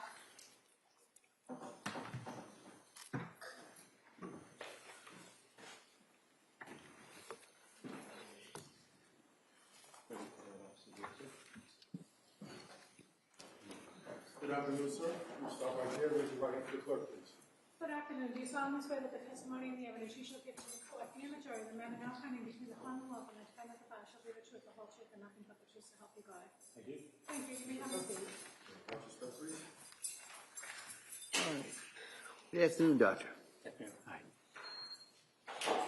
Attorney Sprague? Thank you, Your Honor. Good afternoon. Can you please state and spell your name for the record? Yes, first name is Gregory, Gregory, last name Saathoff, Saathoff. And can you describe for us your educational background? Yes, I received my undergraduate degree at the University of Notre Dame, and then my medical degree, my MD, at the University of Missouri, and then my residency in psychiatry at the University of Virginia. And can you describe for us your occupation? Yes, I'm a professor of emergency medicine and public health sciences at the University of Virginia. I also see patients in the Virginia Department of Corrections, where I also teach students. And I also serve as the senior psychiatrist for the FBI's Behavioral Analysis Unit in Quantico. And how long have you been the senior psychiatrist for the FBI's Behavioral Analysis Unit, or BAU? Since 1996. And are there other psychiatrists who contract with the FBI for that department? Well, certainly for the FBI writ large, there are psychiatrists who work with them, but as for the Behavioral Analysis Unit at Quantico, we sometimes have Walter Reed fellows who are psychiatrists, but other than that, I am the psychiatrist for the Behavioral Analysis Unit. And what does that entail? It entails working with the behavioral analysis units on crimes and concerns, whether it is with children, I'm occasionally asked to consult with the behavioral analysis unit relating to children, crimes against children, also crimes against adults, and also national security issues, and in particular issues relating to threat assessment. And are you, or do you consider yourself a forensic psychologist? Psychiatrist, yes. Sorry, I apologize. And what is the role of a forensic psychiatrist? Well, a forensic psychiatrist examines issues with mental illness, and it's really the interface of mental illness and the law. Sometimes that can involve criminality. Most often, forensic psychiatrists are engaged in assessing mental status at the time of an offense or competency, but also forensic psychiatrists can consult to institutions or also treat patients within facilities such as jails and prisons. So that work that you do as a forensic psychiatrist, is that in addition to working with the behavioral analysis unit at the FBI and working at UVA and in teaching, and your work in the Bureau of Prisons? Yes. And in terms of your work as a forensic psychiatrist, have you done evaluations and testified on behalf of both prosecution and defense as a forensic psychiatrist? Yes. Approximately how many times have you testified in court as a forensic psychiatrist?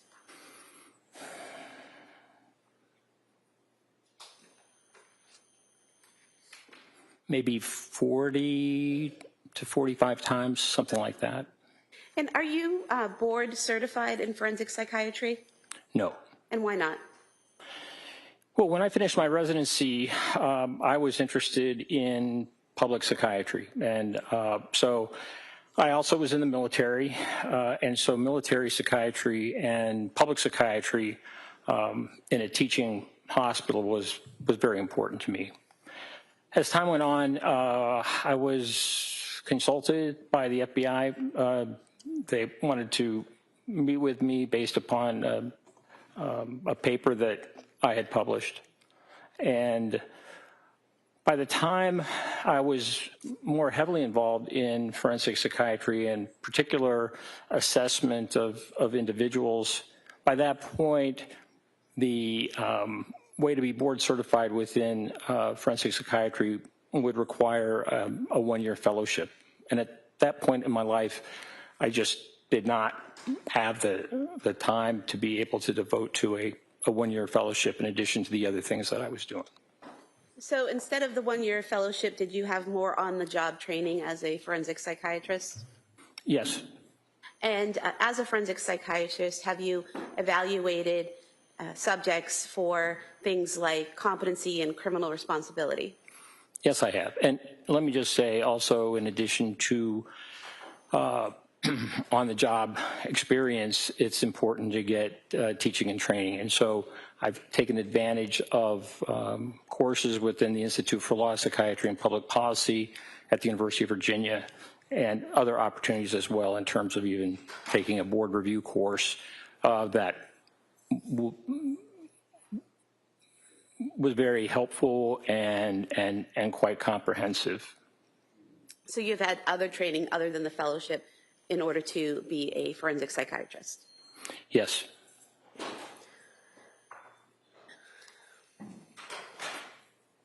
And can you talk a little bit about the work that you've done with inmates? I'm sorry, can you repeat that? Can you talk a little bit about the work that you've done for the Bureau of Prisons with inmates? Yes. Well, specifically, most of my work has been with the Virginia Department of Corrections rather than the Bureau of Prisons.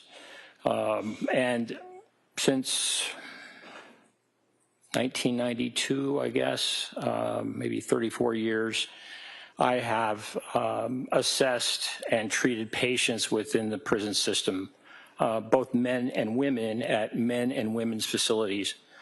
And in that time, I have brought medical students and residents and fellows and taught them. So over the course of my career, thus far, I've brought more than 2,500 medical students and residents into the prison system to learn about psychiatry and significant mental illness. And in the course of your evaluating and treating female inmates, did you have the opportunity to evaluate and treat female inmates who had killed their children? Yes. And how often was that would occur, that you would treat that type of patient? Well, in consulting to a maximum security women's prison, I would say 5 to 7 women who had killed their children. And in terms of your interactions with them, you said that you evaluated them. Did that involve diagnosing them? Correct. And then what did the treatment involve? Treatment involved working with a team within the system. Prisons have psychologists and social workers and those who are responsible for working with patient inmates. Medication treatment is very important, but also there are important therapeutic aspects. For a number of years, I ran a group in prison as I felt that that was important, and my students felt that that was important as well. And in terms of the group you ran, what type of group was that? It was a therapy group in which individuals were brought together, all who were diagnosed with a significant mental illness, and being able to speak about their experience and also how to deal with issues or how they dealt with issues over and above the medications that they were receiving. And in your experience in the Department of Correction at the Bureau of Prisons, treating these patients, and also in your experience working at the FBI, did you encounter individuals who suffered from psychosis? Yes, very much so. And do you know, could you estimate how many patients you have treated who suffered from psychosis? I'm going to object at this point. No, overall. Thousands. I spent 15 years running an inpatient admissions unit in a teaching state hospital, and so. First, Sure.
excuse me. Doctor, you were about to describe a hospital that you had previously worked at, is that correct? Yes. And where was that and what type of hospital? It was a state hospital in Virginia, near Charlottesville, Virginia, where the University of Virginia is. It was a teaching hospital with medical students and residents, and was a facility that dealt with some of the most severely mentally ill individuals who would have been committed to the hospital.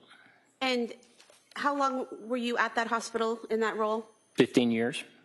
And during that time frame, is that when you saw the thousands of patients that you treated with psychosis? I saw them there, yes, but also within the prison system. And of course, during training, during my residency. Have you ever written any articles about postpartum psychosis? Yes. And when was that?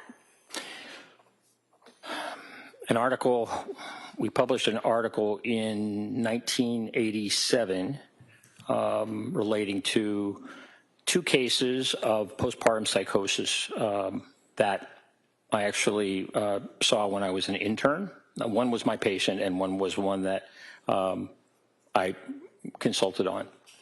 And that article that you wrote, was that entitled Postpartum Psychosis Induced by Bromocriptine? Yes. What was bromocriptine? So bromocriptine at that time was a medication that was used to inhibit or to stop lactation. Some women would, after birth, make a decision for whatever reason that they were not able to breastfeed. And so in those days, this medication, bromocriptine, was used to inhibit lactation. And in your treatment of one patient and what you learned of the second patient, did you come to a conclusion that bromocriptine was having some effect of inducing postpartum psychosis? Yes. And is that what you wrote the article about? Yes. And eventually, after you wrote this article, were there other studies that cited to your article? Yes. And let me just emphasize, I was one of 5 authors of that article. And eventually, was bromocriptine, did people stop using that to stop lactation in women? Yes. The FDA took it off the market, I believe, in 1994 or 1995. Not just for the reason of postpartum psychosis, but also for other problems, cardiac problems and the rest that bromocriptine sometimes caused in people. And to your knowledge, was your article with the other co-authors the first article that brought to scientific attention this issue with bromocriptine and postpartum psychosis? I'm sorry, can you ask that question again? Sure. To your knowledge, was this article that you wrote with others the first article that brought to scientific attention the possible link between bromocriptine and postpartum psychosis? That's my understanding. There were a few letters to journals commenting about bromocriptine and a connection, but I think the first article that was written was ours that we wrote about the two women who suffered postpartum psychosis.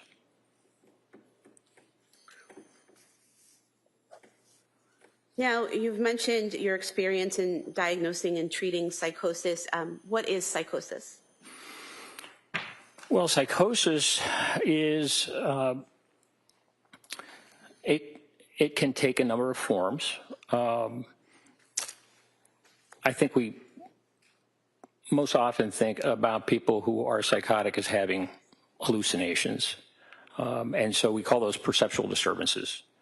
That it's oftentimes auditory hallucinations, so people hearing voices or sounds, but they also can be other types of hallucinations as well, not as common in psychosis, such as visual hallucinations or even what we call tactile hallucinations, where the sense of touch is affected, or olfactory hallucinations.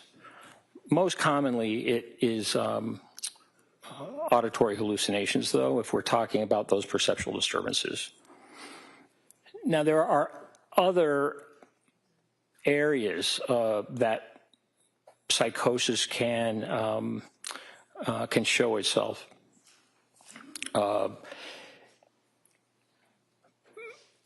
Delusions are fixed false beliefs. They can be bizarre or non-bizarre.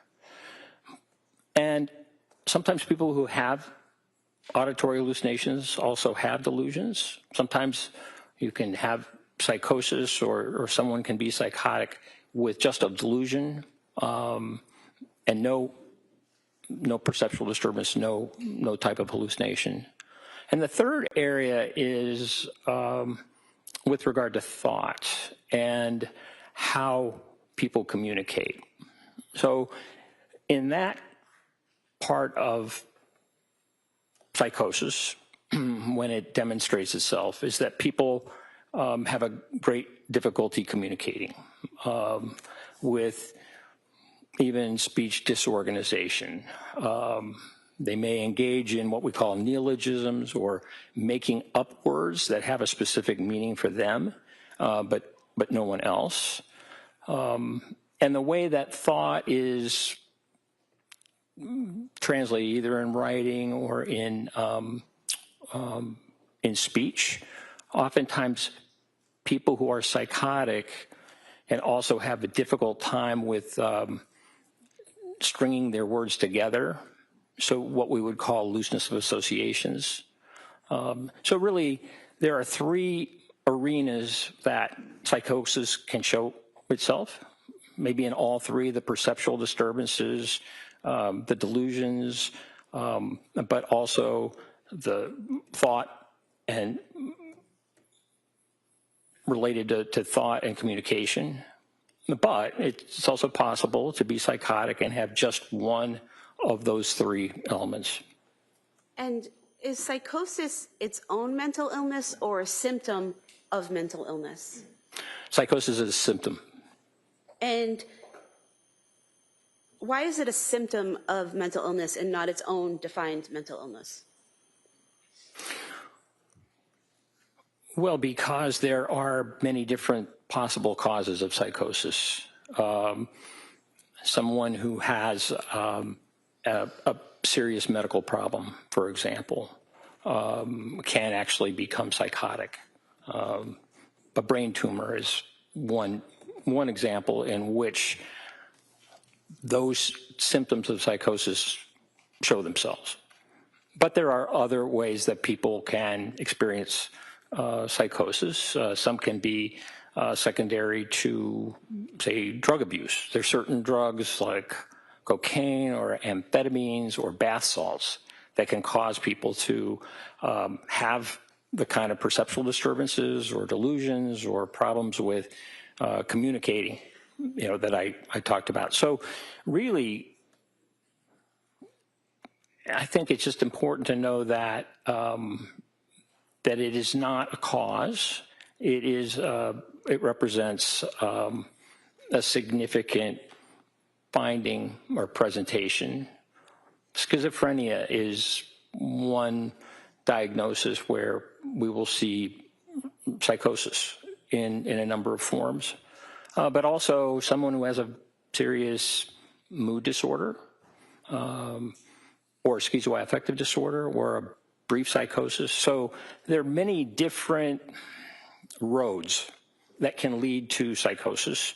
And so it's important to find out what's originating, because that's how we make the best decisions about how to treat any psychotic symptoms that we're seeing.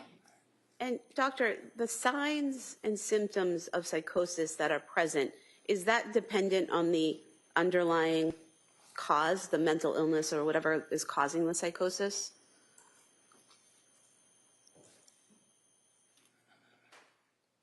Yes. When you say dependent,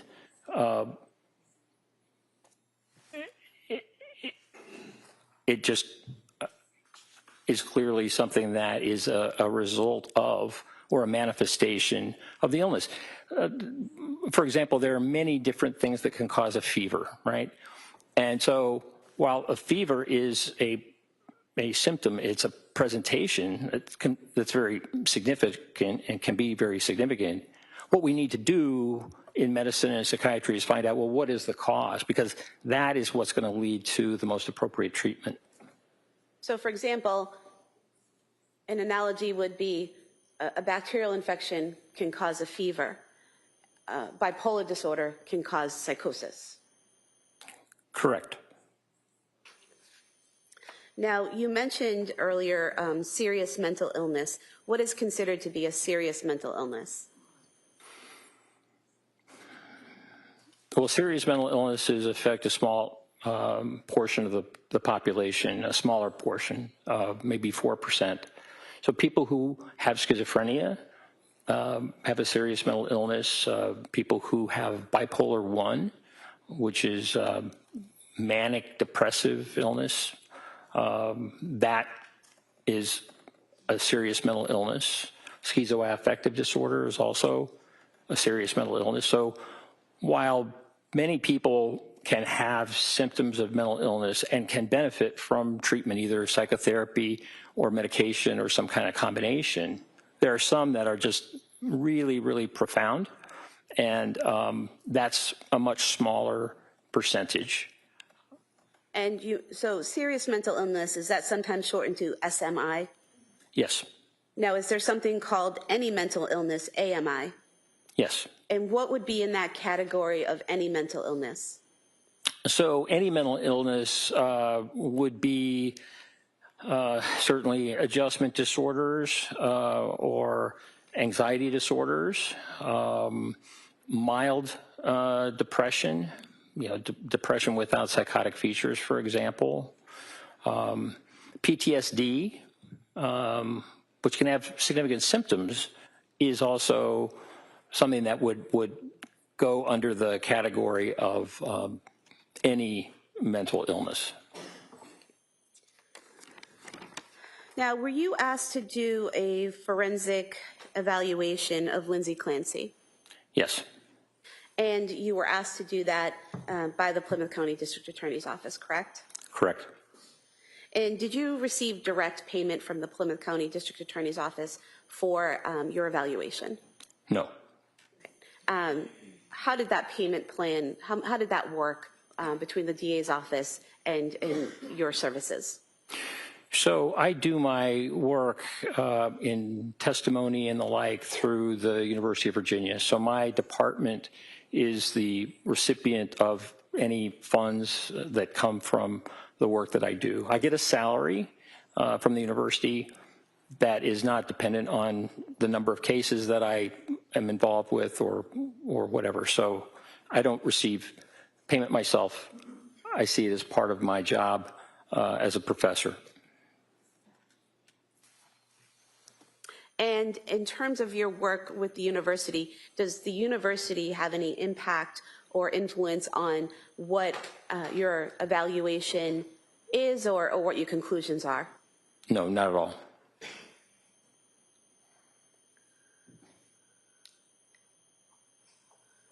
For your review of Lindsay Clancy, what types of records and other materials did you review? Well, they were extensive. They involved significant medical records, not just the psychiatric records, outpatient, inpatient, but also medical records.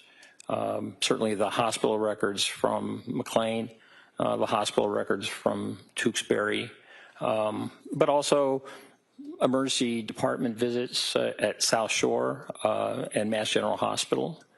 So a significant body of medical and mental health records, both inpatient and outpatient. But in addition, there was a substantial amount of grand jury materials that I reviewed, and videos. For example, videos not only of interviews of individuals, but also in January when the Clancy family went to the museum, or they went to the Cape Codder water park, was able to review those kinds of videos as well. I also received the reports from both the government, but also the defense. And so those experts who were retained, I had an opportunity to review those. I mean, the list of materials is very significant. CVS records, for example, pharmacy records, and law enforcement records, for example, the police reports and things like that from that day, 24 January 2023, in which the event occurred.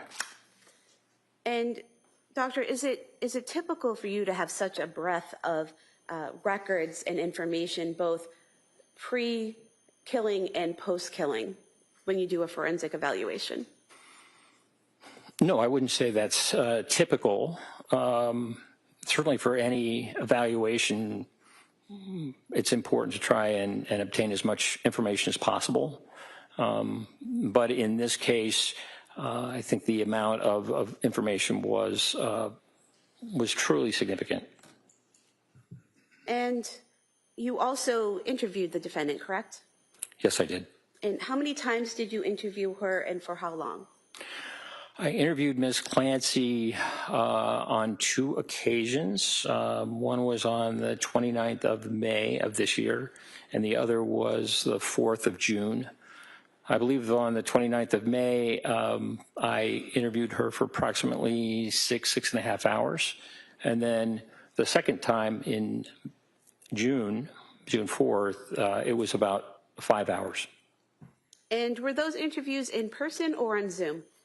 They were by way of Zoom. And why were they by way of Zoom?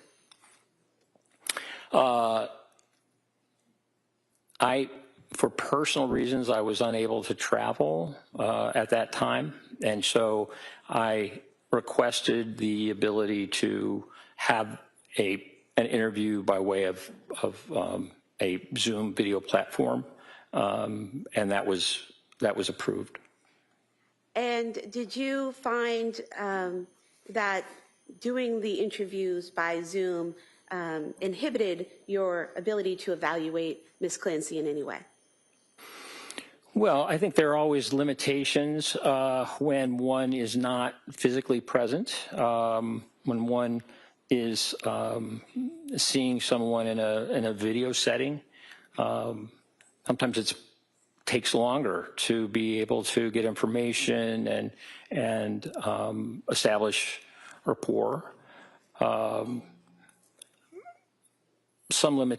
limitations are just kind of having an opportunity to see the environment, that the individual is in. I have done evaluations in the past using a Zoom format. There are certainly advantages to being in person. Did you, in your interviews with Ms. Clancy, have any difficulties having her answer questions or establishing a rapport with her? No, she was very pleasant, very responsive to questions that I asked on both occasions. Were there any benefits to doing the interviews on Zoom? Well, one benefit that one doesn't always have with an in-person evaluation is that a platform like this can also save the entire interview, and both video of the interviewer, myself, but also Ms. Clancy. So if someone wants to really understand that the interview and how it went, you not only have a transcript, but you have a video that really demonstrates the the course of the interview, how it went, and that can be very helpful. That can be more helpful than if, as a clinician or as an assessor, I am writing notes. Because when you're writing notes, sometimes it's harder to be able to attend to the individual. So certainly being able to have a transcript of the interview is helpful, and I think it makes the process more transparent as well, which I think is a positive. As part of your evaluation in this case, did you also interview what's known as collaterals, or other people who knew the defendant? Yes, I did. Who did you interview? Well, I interviewed Patrick Clancy, also on a Zoom platform.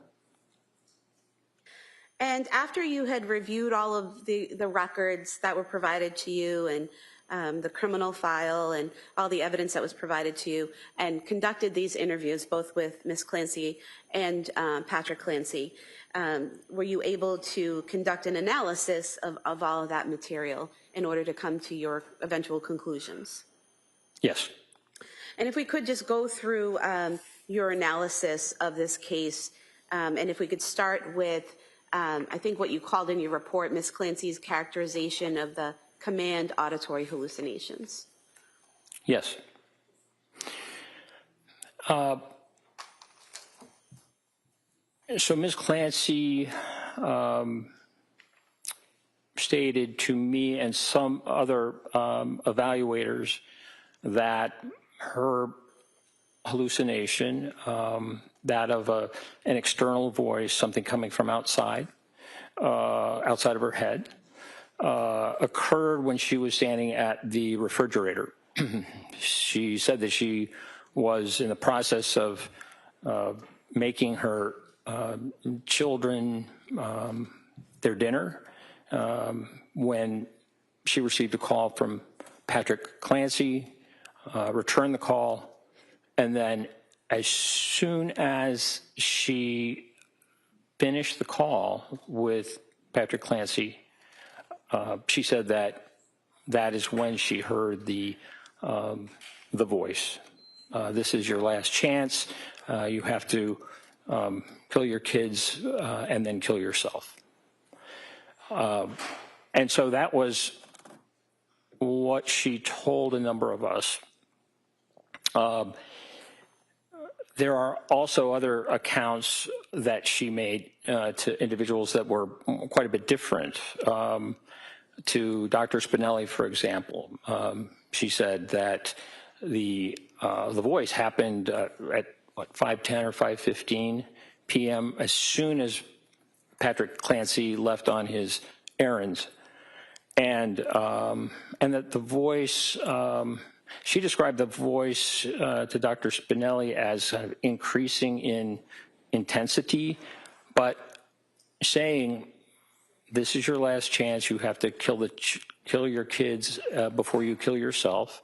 But also that it was that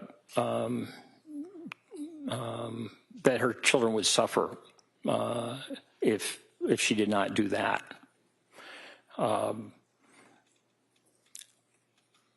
When I asked her about the voice that she heard, again, she said that it started really right after the telephone call at 5:34 with her husband, Patrick.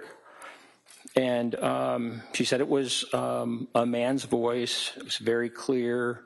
It was external. In other words, it came from outside of her head. That it was constant. So this phrase, "This is your last chance. You have to kill your kids and then kill yourself," was something that was repeated over and over and over and over again during that period that she strangled her children. And then just as soon as it started, it stopped at when she had finished killing the children, strangling the children. Doctor, was there anything about what she reported to you about the voice that was significant to you in your evaluation, and if so, why?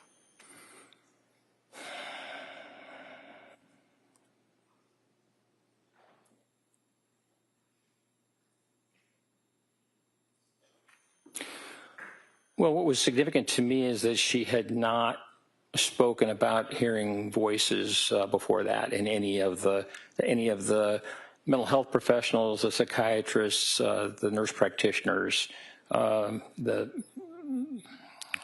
physicians and staff in the emergency departments or at McLean. And so this was the first time that she reported that was documented, but also that she experienced an auditory hallucination, according to what she told me. So that was unusual. And then also, what was very unusual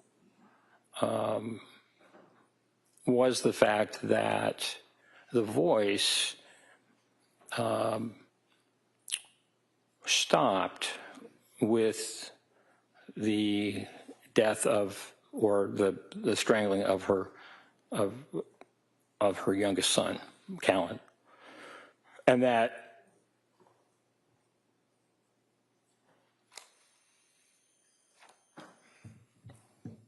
she went upstairs and then proceeded to engage in behavior in an effort to kill herself, but that the voice had stopped as soon as she had strangled her last Callan, her youngest child. I could stop you there for a moment and ask you, you said that it's unusual that this was the first time that she had heard this voice. Why is that unusual?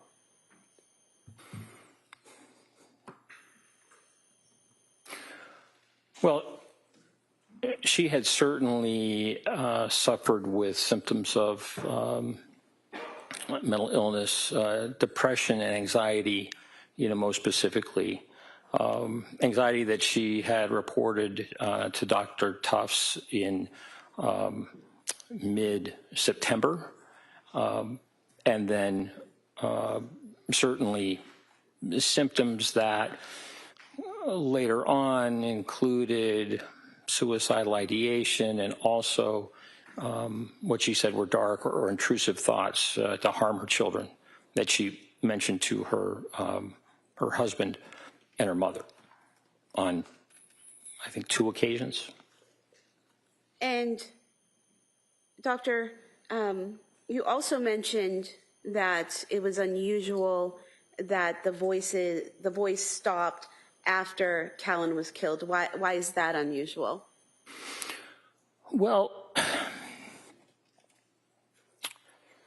I've worked with, compared to other patients that I've treated who have had command auditory hallucinations. I'm going to object to that, Your Honor. Same objection that was raised before.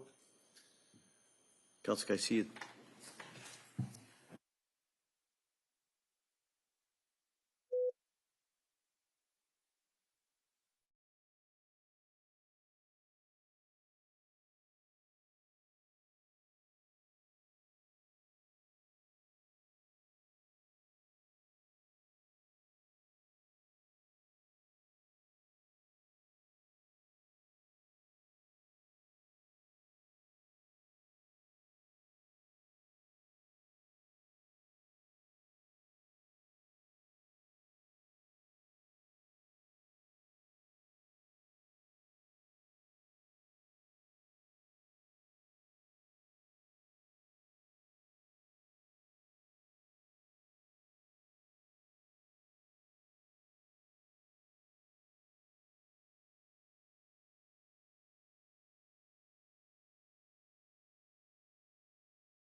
Doctor, based on your training and experience in dealing with diagnosing and treating people who have psychosis, and what you've learned in all your training and schooling, is it typical for someone in psychosis to hear a voice only one time, never before, never after?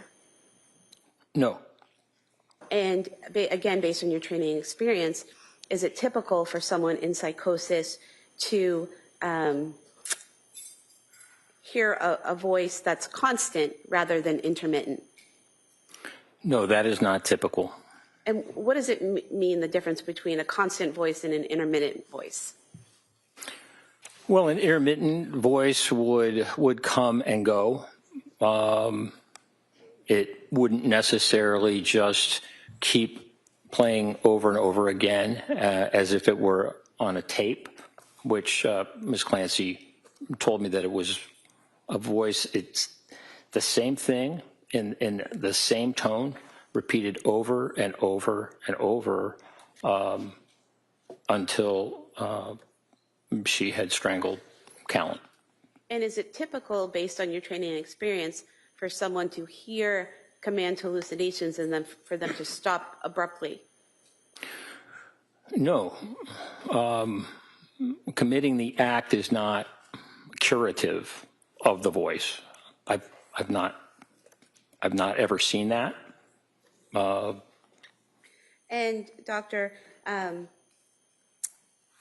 based on your training and experience, someone in psychosis hearing a voice without accompanying delusions, is that typical?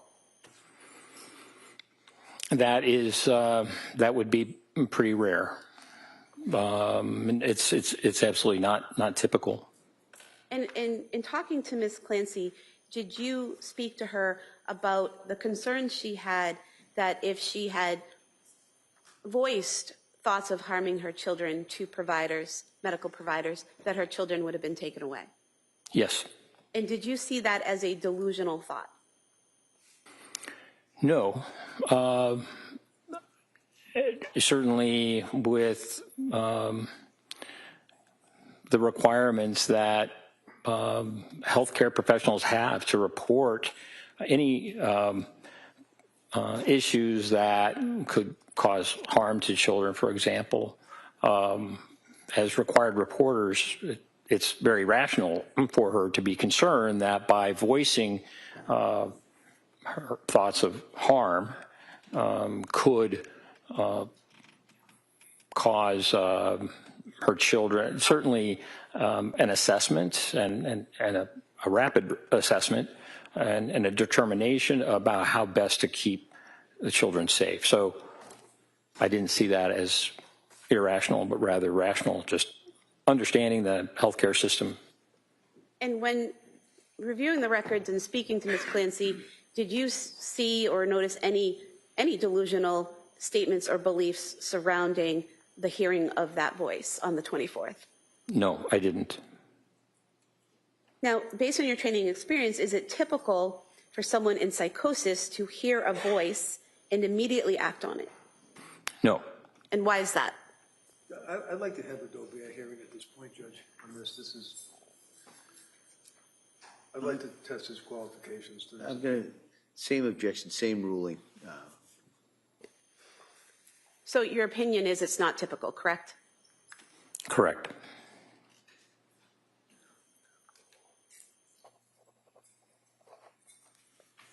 Now, you mentioned the defendant told you that when she received the call from her husband at 5:33 and called him back at 5:34, that she was getting dinner ready for her children, correct?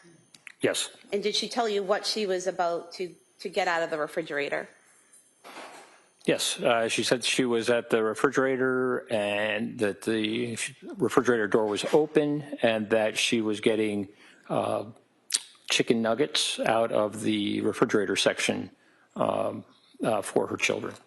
Now, in your collateral interview with Patrick Clancy, did you learn from him that when he left the residence, the children were already eating chicken nuggets on the couch? Yes. And did Patrick Clancy tell you that Dawson in particular was eating chicken nuggets and green beans out of a bowl on the couch. Yes, that's what he told me. And is it fair to say that there are crime scene photographs showing a bowl on the couch? Yes. And so is there any significance to you in the defendant telling you that when she got the phone call from Patrick, when he's at CVS, that she's making chicken nuggets versus Patrick and telling you that that had already happened and the crime scene photos showing you the bowl was already on the couch? Well, it's inconsistent. And are inconsistencies like that important in your evaluations in cases like this? Yes. And how so? Well,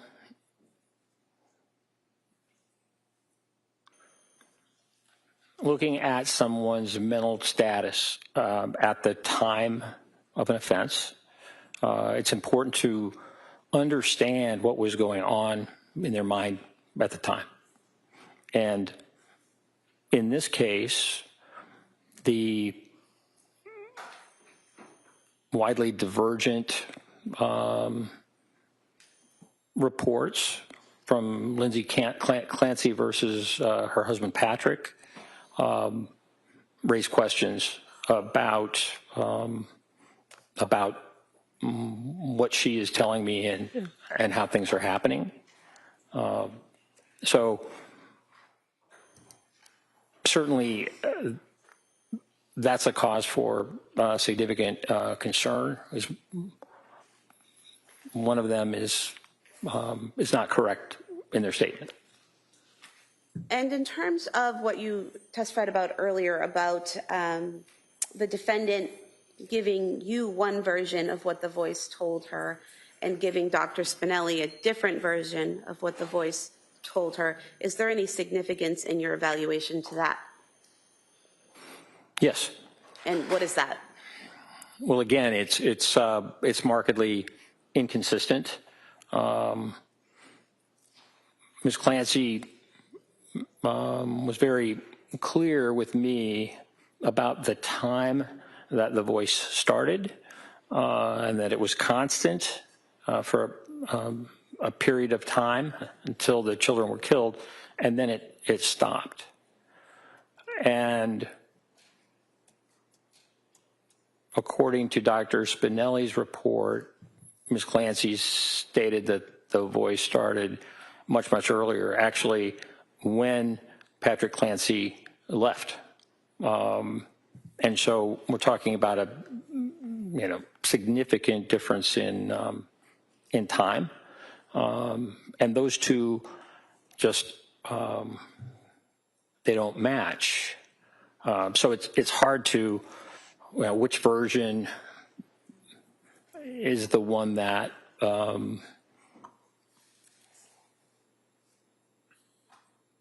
I should consider.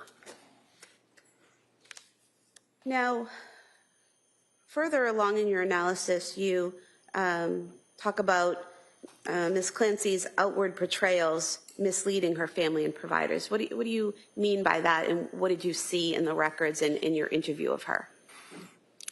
Yes. Well,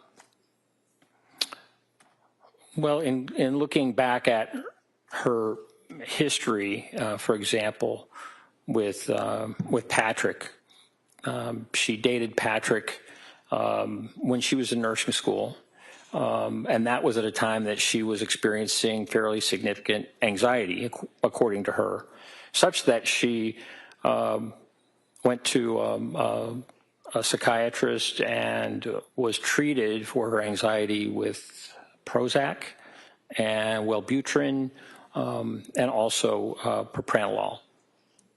And this was for a fairly significant period of time during their dating, approximately a year.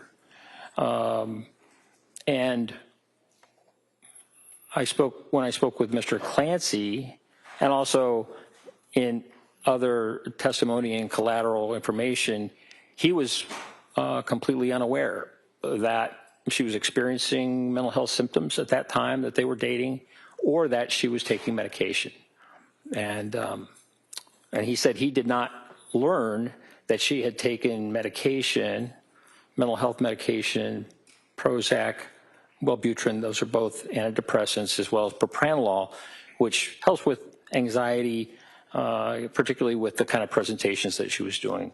But he was unaware until during this time that she was having, great difficulty, November, December time period. And that's of 2022? Yes. But there are other aspects too where her portrayal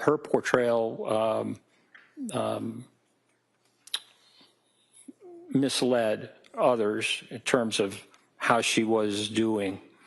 Can you give us an example of that? Yes. Well, in the numerous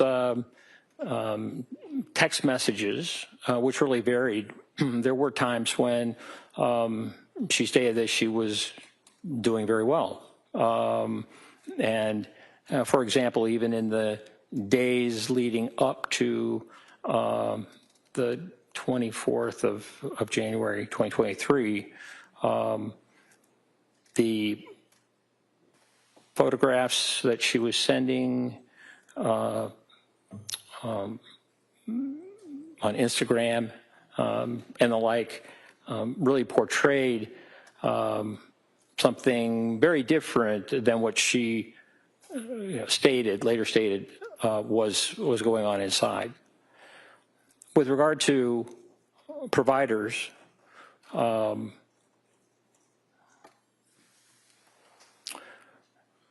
Ms. Clancy told me that during this period that she was having such difficulty, and that was really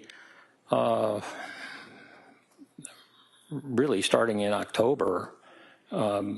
She started taking medication in October. Ms. Clancy told me that she was having a real difficulty with some symptoms and anxiety and the like.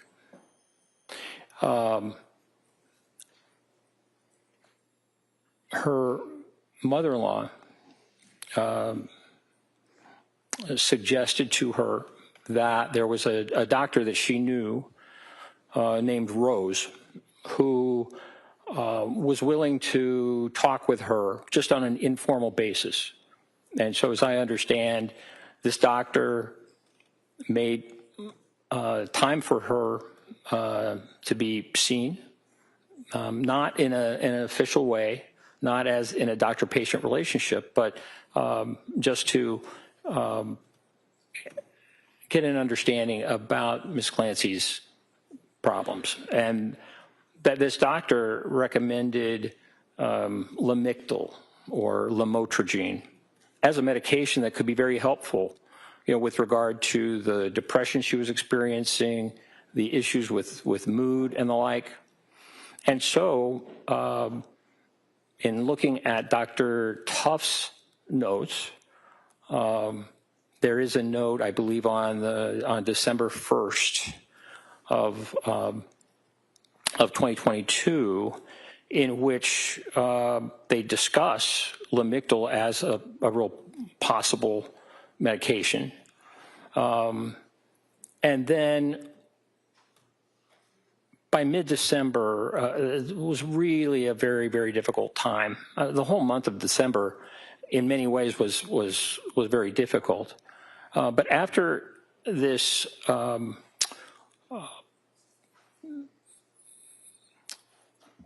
experience. Yeah, if we could have a question. So you've talked about the defendant seeing the provider named Rose and getting the recommendation for Lamictal, the defendant talking to Dr. Tufts about the Lamictal. Was there another provider that she talked to about Lamictal? Yes. And who was that? That was nurse practitioner Gelada. And eventually was Lamictal prescribed by one of these providers? Well, really by both. And when you say talking, it was a written communication and not a verbal one. And so could you tell from the records whether or not Ms. Clancy filled the prescription for Lamictal? Yes. What is Lamictal? Lamotrigine is actually, Lamictal is an anticonvulsant that was approved for bipolar disorder back in the early 2000s, I think 2003, for bipolar disorder.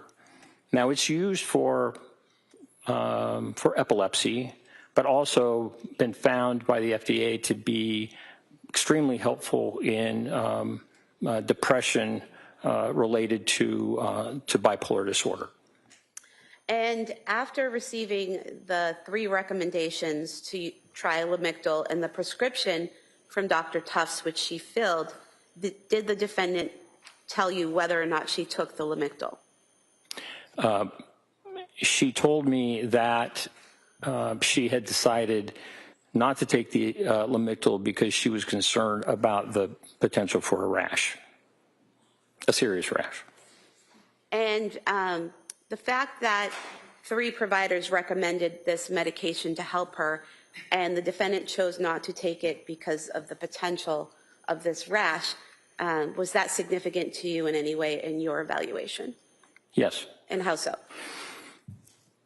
Well, Dr. Tufts had written a prescription and it had been filled.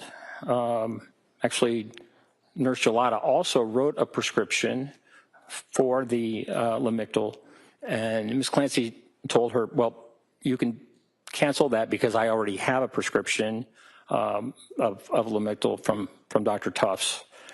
What was concerning was that I don't see evidence that Dr. Tufts was notified that she had decided against the Lamictal. And so that would have given a provider an opportunity to think about something else that also could help in this domain.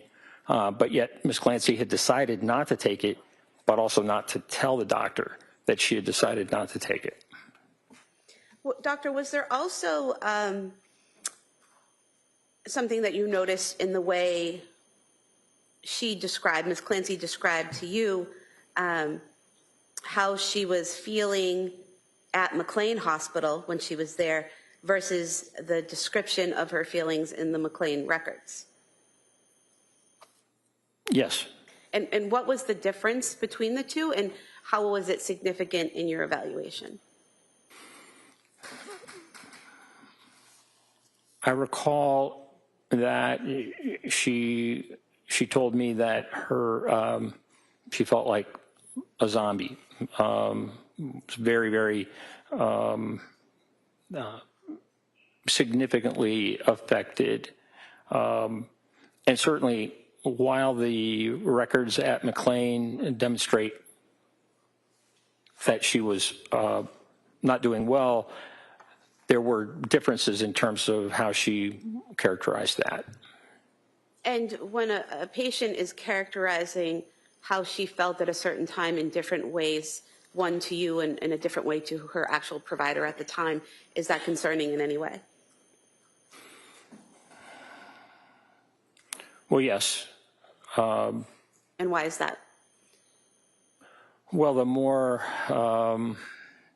candid a patient can be with the symptoms that they're experiencing, the better able the prescriber is to make a determination about how best to treat those symptoms. And also it can be very helpful in diagnosis as well. And did you also take note of the appointment Dr. Tufts had with the defendant on January 23rd, 2023 in the records, and the fact that the defendant denied experiencing suicidal or homicidal ideation in that meeting? Yes. And how was that significant, if it was? Well, Ms. Clancy had been looking into alternative treatments and had discussed with Dr. Tufts earlier the potential for esketamine. This is an FDA-approved medication that has to be administered by a doctor within a facility, but it can have rapid positive effects in treating depression.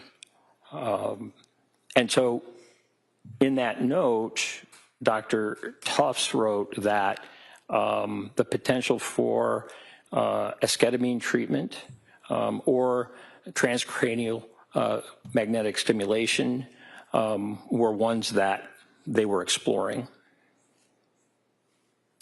Well, Doctor, did you discuss with Ms. Clancy, or did she describe to you in any detail her ability to suppress her feelings and kind of mold her behavior into what she wanted people to see?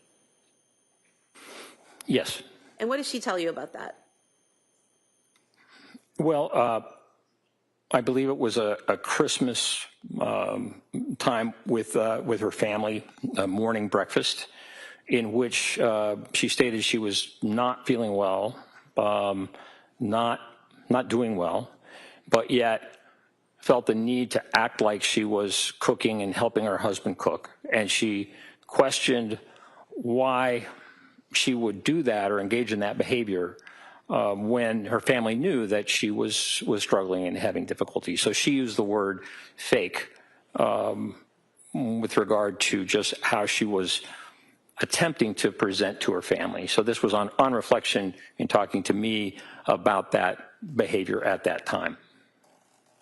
And did she also tell you about an incident at Spalding Hospital when she was interacting with a friend of hers who was visiting there after she went to Spalding Hospital for rehabilitation? Yes. And what did she tell you about that? She told me that this friend who visited was a longtime friend from when they were both really quite young. And that when this friend visited, Ms. Clancy engaged in, trying to remember how she characterized it, gossip, really talking about kind of the old times and catching up basically on news that this friend, I believe her name was Amy Bevins,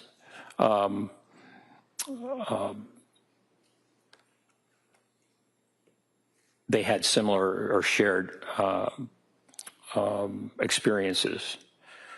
And so Ms. Clancy told me she was upset at Spalding Hospital because this superficial conversation that she had without discussion of the incident of 24 January 2023, that gave an impression, maybe a false impression of Ms. Clancy, and that it hurt the friendship as a result. And she felt that Spalding Hospital had they provided better psychiatric care, better mental health care, she would not have been so superficial in talking with her friend. Did she also express anger to you that the staff at Spalding had prioritized her spinal cord injury needs over her mental health needs? I'm sorry, can you repeat that? Did Ms. Clancy tell you or express anger to you that the staff at Spalding Hospital had prioritized her spinal cord injury needs over her mental health needs? Yes.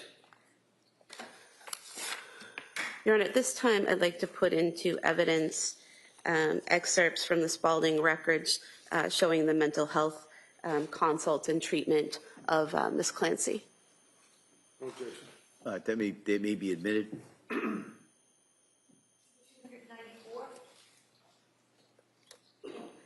And so, Doctor, did you have an opportunity to review the Spalding records? Yes. And did you see in the Spalding records that not only a psychiatrist, but also a psychologist and a social worker met with Ms. Clancy while she was at Spalding multiple times? Yes. And is there anything about the inconsistency of Ms. Clancy telling you that she didn't receive that treatment or that focus at Spalding versus the record, what the records show that are significant in your evaluation of her? Well, it's inconsistent and doesn't match up with that collateral information. So her depiction of the lack of mental health care at Spalding didn't match up with the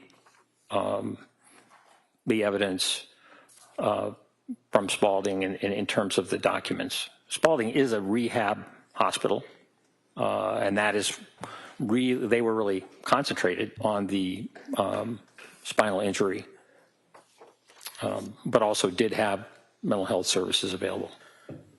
And Doctor, moving along in your analysis, did you look into and evaluate the defendant's decision to send Patrick Clancy on errands on January 24th, 2023? Yes. And what stood out to you as significant in what you learned from the records and from Ms. Clancy herself in that area? I asked Ms. Clancy to tell me about that that afternoon, and specifically that decision for takeout. And as I recall, she told me that she texted her husband Patrick basically to say what would you think about having takeout? It's been a long day. And a fairly broad, open-ended request, and that he responded positively, and from then she made the arrangements to look up the distance between their home, and 3V restaurant in Plymouth, but also looking at, basically making plans to have the food ordered. And she had texted her husband ultimately and asked him about, to tell her what order to make. And so in looking at the record, it was really reversed. Instead of starting with asking her husband, what would you think about takeout? How about getting takeout?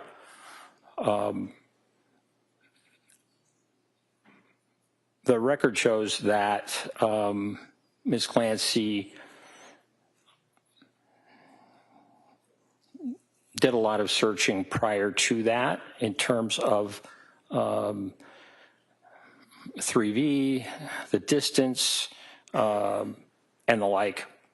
So there were a number, getting information prior to requesting a text, sending a text to her husband. And in the text, rather than saying, what would you think about takeout, getting takeout, she said, how about getting takeout at 3V? I am, it's been a long day, et cetera. And so this reversal, in terms of what she told me, and what actually we see in the collateral, I thought was significant. How so? Well, she told me that the only restaurant that she could remember about getting takeout was 3V. And Patrick told me that they had never gotten takeout from 3V. He named West End Grill and Chestnut Grill as places that were in Duxbury and close by that they liked and that they often got takeout from. They had been to 3V and they liked it. They had gone as a family, but they had never gotten takeout there, takeout from 3V. And so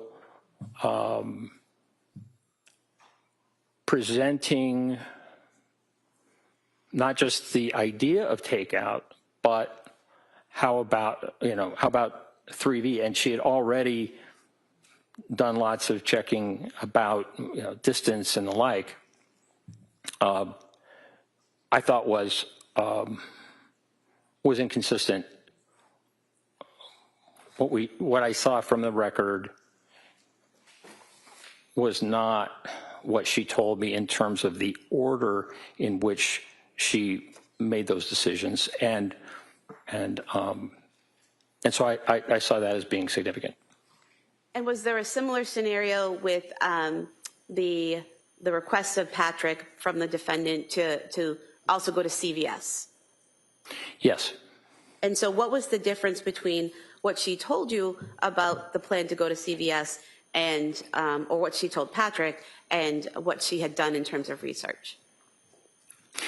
Well, the research for, I think it was Miralax, which was suggested for Cora's constipation. They had had an appointment that morning in pediatrics, and this was suggested that the Miralax and CVS was something that Ms. Clancy looked into sometime after 4 o'clock, but not long after 4 o'clock, and well before she contacted her husband.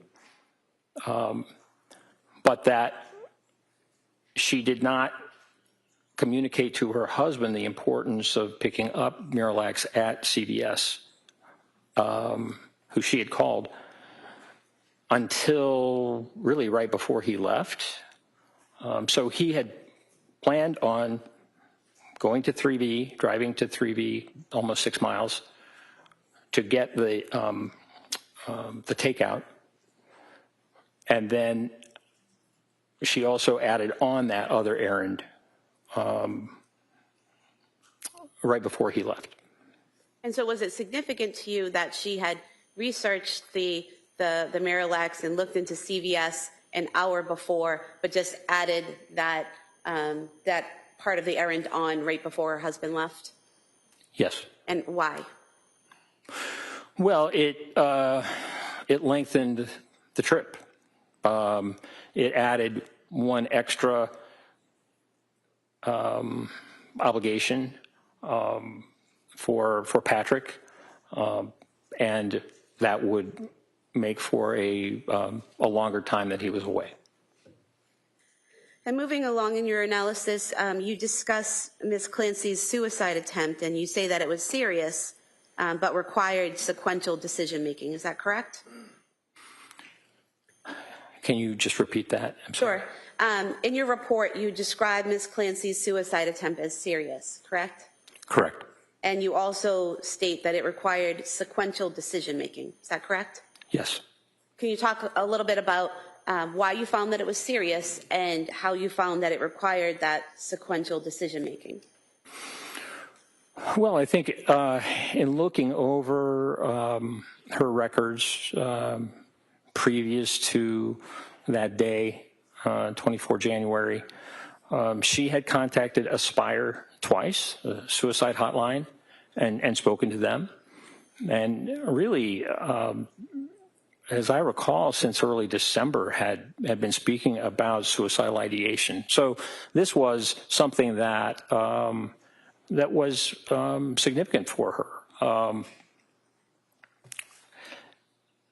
There was, of course, an assessment that in the emergency department that on the 15th of December. So you look through the record and that you do see that she was concerned about self-harm and suicidal ideation.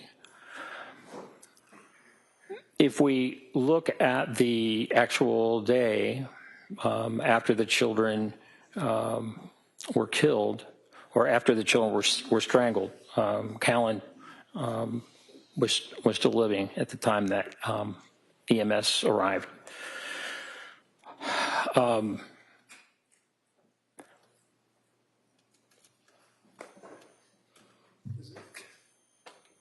she told me that she got a knife from the butcher block in the kitchen, and then went upstairs and attempted to cut herself. That she also took pills or took an overdose. And I asked her about that, really trying to understand. Objection as to what he was trying to understand. No, overall.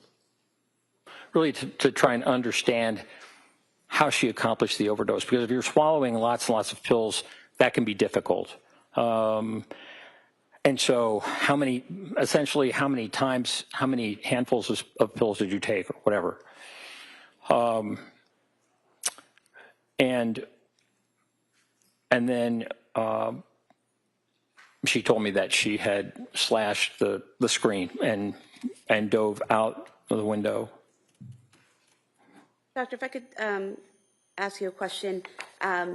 In terms of taking the pills, what did Ms. Clancy tell you about how she took the pills? I'm sorry? What did Ms. Clancy tell you about how she took the pills?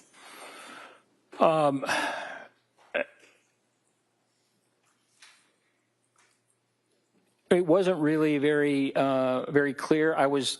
Objection. Requesting what she said is the question. Do you recall what she said? I'm sorry. Do you recall what she said about taking the pills, whether she took handfuls or did something else? Oh, she did not say that she took handfuls. She did not describe the overdose in any specific terms. Did she tell you anything about crushing up pills? Objection. Leading question. It's already been answered. Next question. Did she give you any other information about taking the pills? No.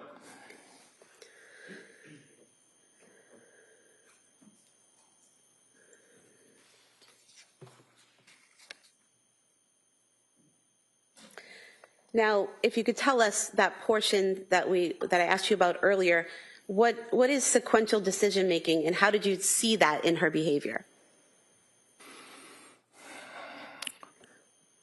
Well, as I mentioned, she, after strangling the 3 children with the exercise bands, she went up the steps, went to the kitchen, she got a knife, and then ascended yet another group of steps to her bedroom, to their bedroom, and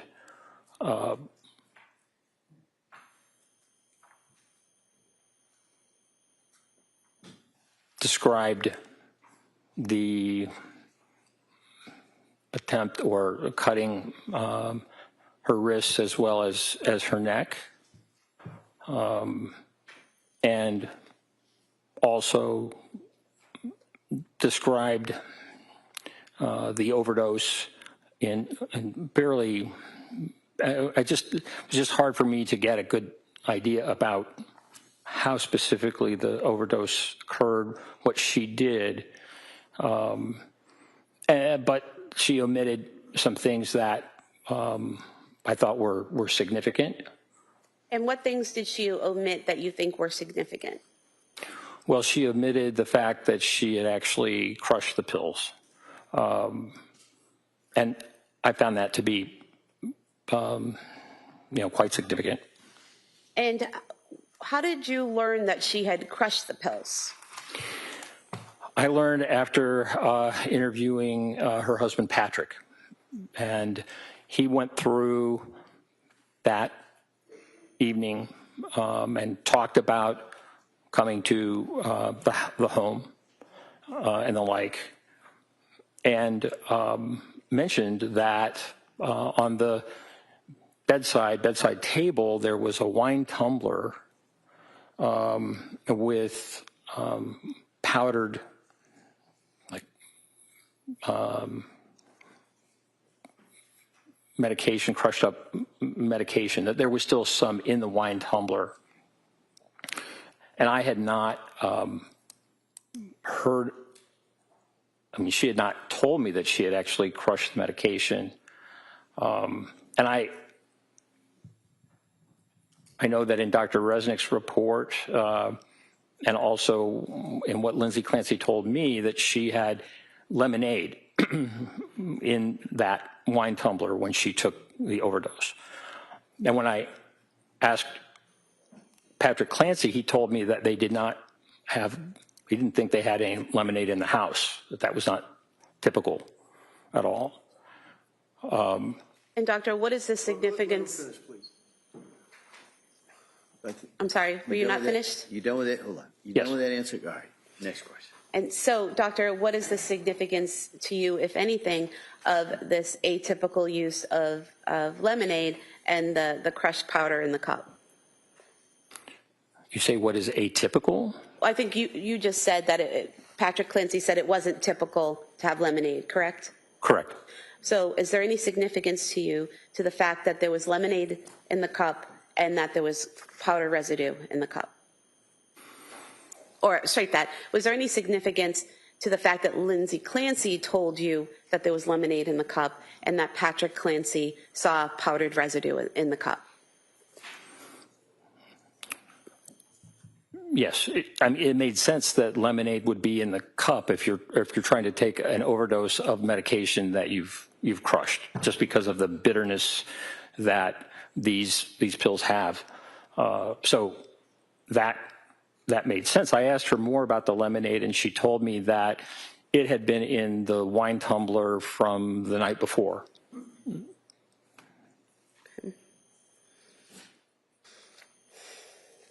And in terms of the decision-making process, like what types of decisions is she making? Are you referring to, what to take and how to take it and when to take it and when to cut herself, those types of decisions? Well,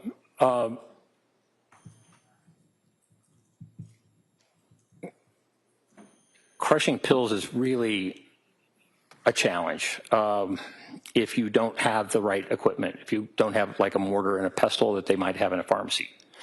And so what I wondered about was that process of crushing the pills to the point that they were powder, in order then to put them in lemonade and then drink them.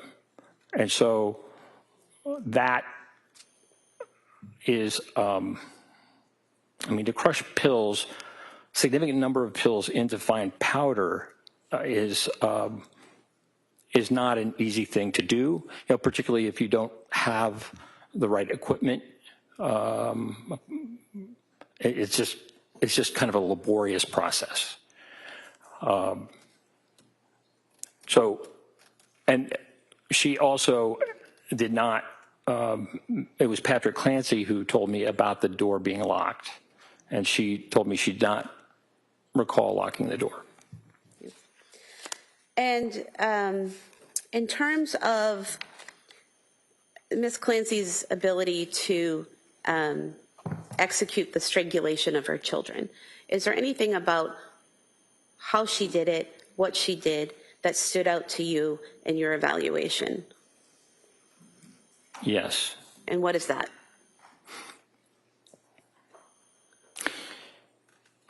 Ms. Clancy told me that she, after the phone call with her husband, she returned the call, that was when she took Dawson down the steps into her husband's office to strangle him. And I asked Ms. Clancy about what she remembered about what she said to Dawson to get him to go down the steps and leave his sister and brother upstairs, and was there resistance, verbalization, et cetera, crying. And she said she could not recall that. She could only recall bringing him down the steps and then strangling him. And then she repeated that. The next child was Cora, that she went back upstairs and did not recall how she got Cora down the steps, how Cora came down the steps, but then brought her into a different area, kind of a living room area in the basement, and strangled Cora. And then lastly, that she went up to get Callan. And I asked her, I said, where was Callan upstairs? And she said, well, maybe in a playpen, often, she said she couldn't really remember, but then bringing Callan down. And he was the last child to be strangled, all during this time where this voice is over and over again saying, this is your last chance. You have to kill the children before you kill yourself. Doctor, is there any significance to the fact that this voice is telling her to kill the children, but not telling her how to kill the children? Yes. And what is that?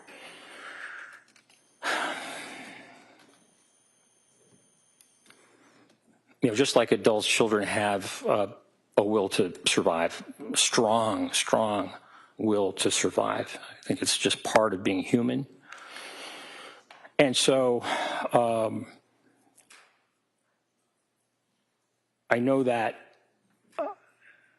Dr. Resnick described Ms. Clancy as acting as if she were a puppet, but the children are not puppets. And just in looking at the Cape Codder video where Ms. Clancy is holding Callan and Dawson and Cora are there, I mean, they both are active. They can walk, they can run. And so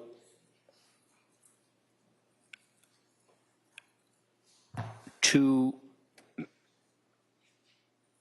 make the determination about I'm going to object to this. All right, can I see counsel at sidebar?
Step down. Yeah, please.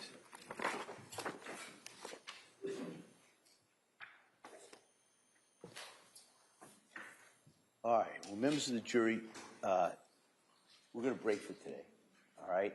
And in talking to counsel over here, it is anticipated that the evidence will close tomorrow, all right? So I just kind of wanted to give you a little bit of a heads up in regards to that. Now, the way it works in a case like this is it requires, after the evidence closes, I have to meet with the attorneys and go over some of the instructions. So it's probably, and you've all seen how good I am in my predictions about the schedule, but it's probable that we will be doing closing arguments, not tomorrow, but the day after, all right? So the anticipation is the evidence will wrap up, finish tomorrow, and then we'll start arguments and charge the next day with deliberations that day, all right? So I just kind of wanted to give you as much heads up as I can. This is one, well, I don't even want to go where I think about this prediction, but I think it's a good one. So I just kind of wanted to give you some idea of where we are in regards to this. So I'm going to excuse you till tomorrow morning. You've heard a lot of evidence, but you haven't heard all of it, all right? And like I've said before, you haven't heard the closing arguments of the attorneys. You haven't heard the law that you're going to have to apply to this. So you still have to keep an open mind. You still have to follow those instructions. Don't read anything about this. Don't listen to anything about this. Don't watch anything about this. And don't talk about it with anyone. You've been so good at following those instructions for all these weeks. I'm just going to ask you to kind of hang with those instructions a little bit longer. And so with that, I'm going to excuse you till tomorrow morning. We will continue with the witness who's on the stand. And like I said, I anticipate that we will, the close of evidence will be tomorrow. Okay? So with all my thanks, as I've done it all the time, thank you so much, and I look forward to seeing you tomorrow. Okay? Court, all rise.